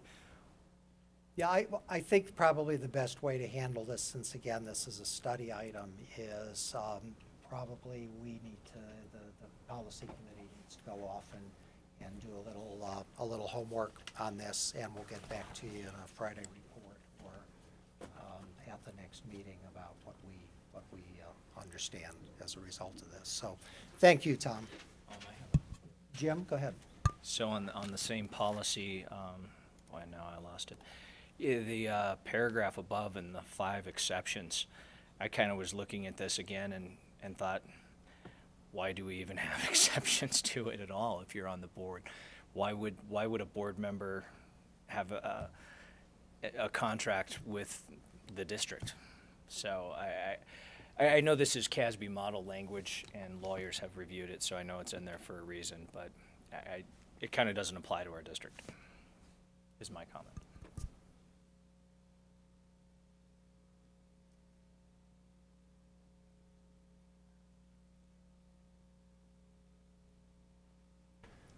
So I'd end it think, with when not I look allowed. at, I think you're right, that it goes into a lot of detail that's never applied, but I think in this case, like looking at number 3, that, it's stuff maybe board members wouldn't think about, but you shouldn't be investing or depositing money in a financial institution which is in the business of loaning money or receiving money to the district. I mean, stuff like that I think is good to call out because it's not what one would ever kind of come to without it being called out. So I think it's more specific, but my guess is these things, if you talk to CASB, came up because these things have happened. And maybe they haven't happened in Boulder Valley, maybe they never will, but I think clarity on the role of a school board member is important. So I'm not sure I agree with taking it all out. I don't think it hurts anything to have it in there, except that it's a long policy. It is long. And then can I follow another observation? It's the very last paragraph in this same policy. A member of the board may request advisory opinion from the Secretary of State concerning issues relating to his conduct and potential conflict of interest. And I guess I'm wondering there if the Secretary of State is the final arbiter of the conflict of interest. And if so, we have Melissa, we have a different, closer resource. So I know that a lot of this language is coming out of Title 24, and I didn't bring that title with me tonight, but I know that some of that detail and their references at the end of the policy to that, it's that standards of conduct, ethical for public officials section of the statutes, where that's coming from. I believe. And I can look at that. Right. I believe most of this is coming from state statute. And I do know that reference to the Secretary of State is in there, because I was looking at that recently for another, for a charter school.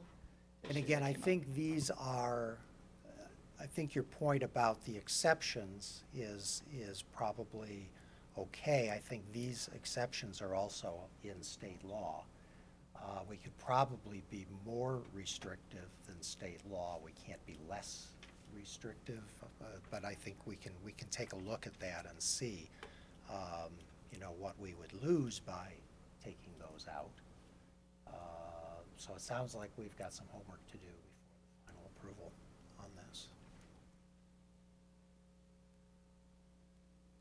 Any other comments or questions on these policies? BAA. So now that replaces that 9-page version? Yes. And so all the things that were in the 9-page version, what were they? Okay, the problem you mentioned earlier that some of these things were in another policy. Many of these things were in several policies. They were overlapping. They were sort of jumbled up. And so what happened was BAA was sort of a catch-all and had little bits and pieces of lots of different policies in it. And we also had the other policies. So it was in conflict in some cases. It was redundant in other cases. So what the policy committee did is we took BAA, anything that was in BAA that was in another policy, we took out of BAA.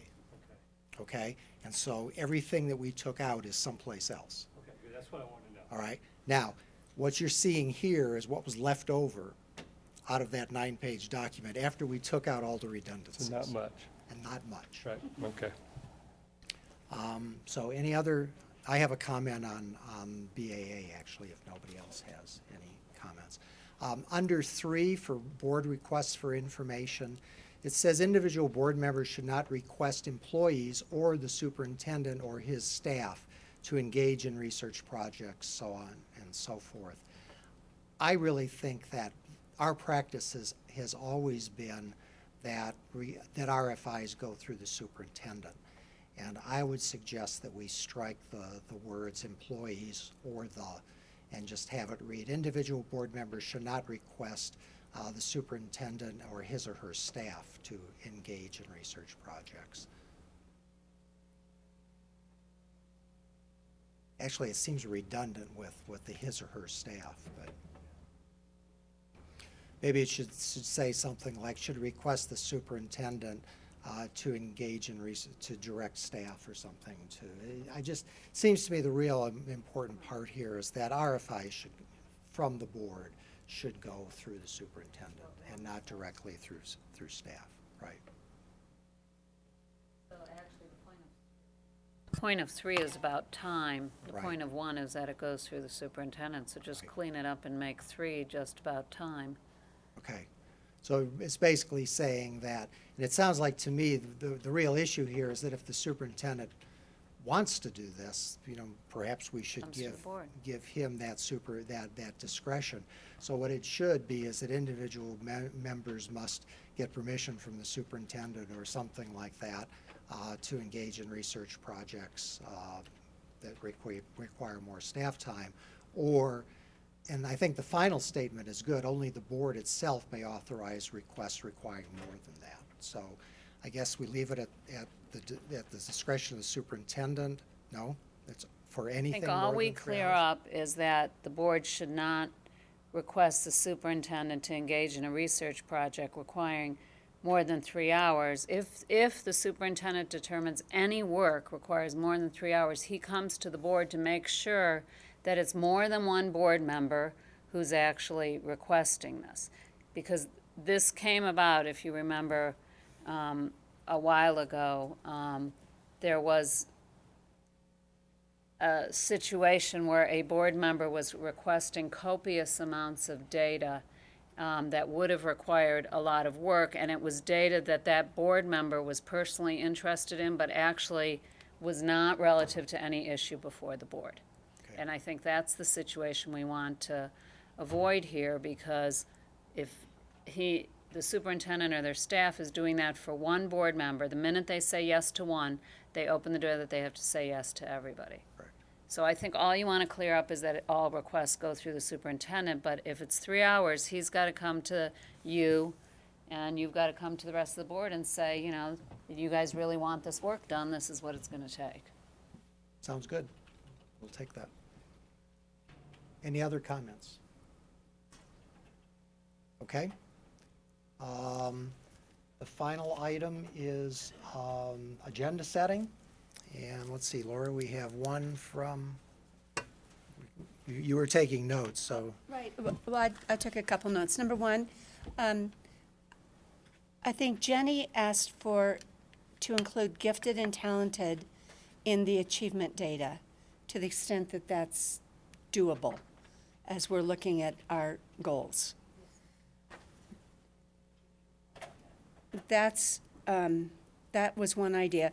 And a second idea was Jenny and Tom, I don't mean to speak for you, but Jenny and Tom's request, and I guess I would say, and mine, to have the information in advance. It was hard for me when the first time we see a report is to see it on a PowerPoint for the very first time, and there's no way, I mean, at a minimum, I would like to have a hard copy of it. Or is there any way we can get it even a day earlier? I mean, I realize we want the most accurate information, but if you've never seen it, it's hard to react to it and remember what was said. So, you know, in the same way that we're asking for it in the Friday report, it would sure be great to have it the day of. So I don't know. It was something I'd like to explore with agenda setting. And that was it that I remember. That was it. The agenda setting committee has already talked about having an entire set of items on TAG, on the whole TAG program. So, you know, that's in the works, actually. Okay, anything else? All right, then in that case, I would like a motion to adjourn. Leslie, anybody want to second that? Come on, Tom. Tom. Any objections? Hearing none, we are adjourned.